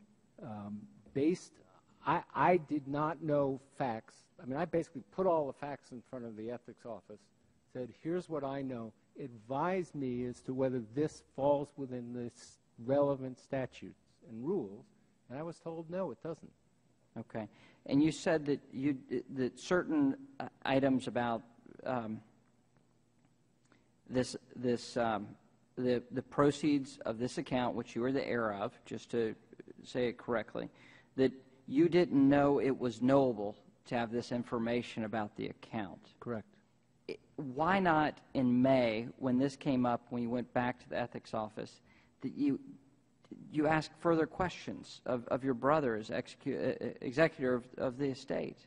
Well, I don't remember what I asked of my brother, and whether I did or I didn't. I now know for certain that he did not know. He simply did not have the information as when the account was opened and how much was put into the account. So that information just wasn't available. In terms of estate tax, that wasn't important information? No, estate tax isn't based on the gain during the lifetime of the decedent. It values the assets as of the time of death. So it was not relevant at all. Okay. Okay. So do you think it was troubling, though, that Commissioner Nazareth, knowing that you had received these proceeds of a Madoff account, that you could be subject to this clawback? Do you think that was, in asking you to take an official action, do you think that's questionable? I think you're attributing a lot of knowledge to me and all knowledge that I had to Commissioner Nazareth, and I doubt that that was the case. I'm a professional. Commissioner Nazareth is a professional. We represent clients, and we advocate the views of clients. And had she thought about it, I'm sure she would have thought that recusal or not was between me and the ethics office. Okay. I don't know that she thought about it. Okay. Professionals make mistakes. Yes, they do. Yes. And thank God for that, or I wouldn't have a living. That's correct. But knowing what you know now, you would have recused yourself, wouldn't you? No? Well, when you say You're knowing what I testifying know before now, Congress. if I knew that I was going to be sued, sure. You're testifying before Congress because of this appearance of impropriety. You have an Inspector General's report that's been referred to the Justice Department because of this. You've been sued. I mean, you would recuse yourself. If you were able to rewind the tape, would you have recused yourself? I would have recused myself if I knew I was going to be sued for legal reasons. The fact that Inspector General Kotz is making a big fuss about having sent something to the Justice Department doesn't move the needle as far as I'm concerned. I have seen Inspector General Kotz do this before, make a big fuss, lots of publicity about sending reports to the Justice Department. Nothing has happened with any of them, and some of them that I recall from my time at the SEC were laughable. Is this laughable? You know, they say a comedy is what happens to someone else, and tragedy is what happens to you. So this is a tragedy. Should I view it as a comedy? I think you should view this as someone who shoots straight,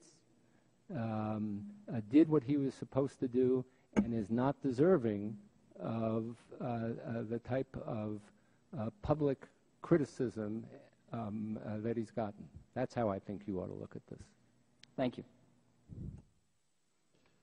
I thank the gentleman. I also want to thank the gentleman for having a joint hearing with us. I think it's been a very good day. We've had a lot of good testimony.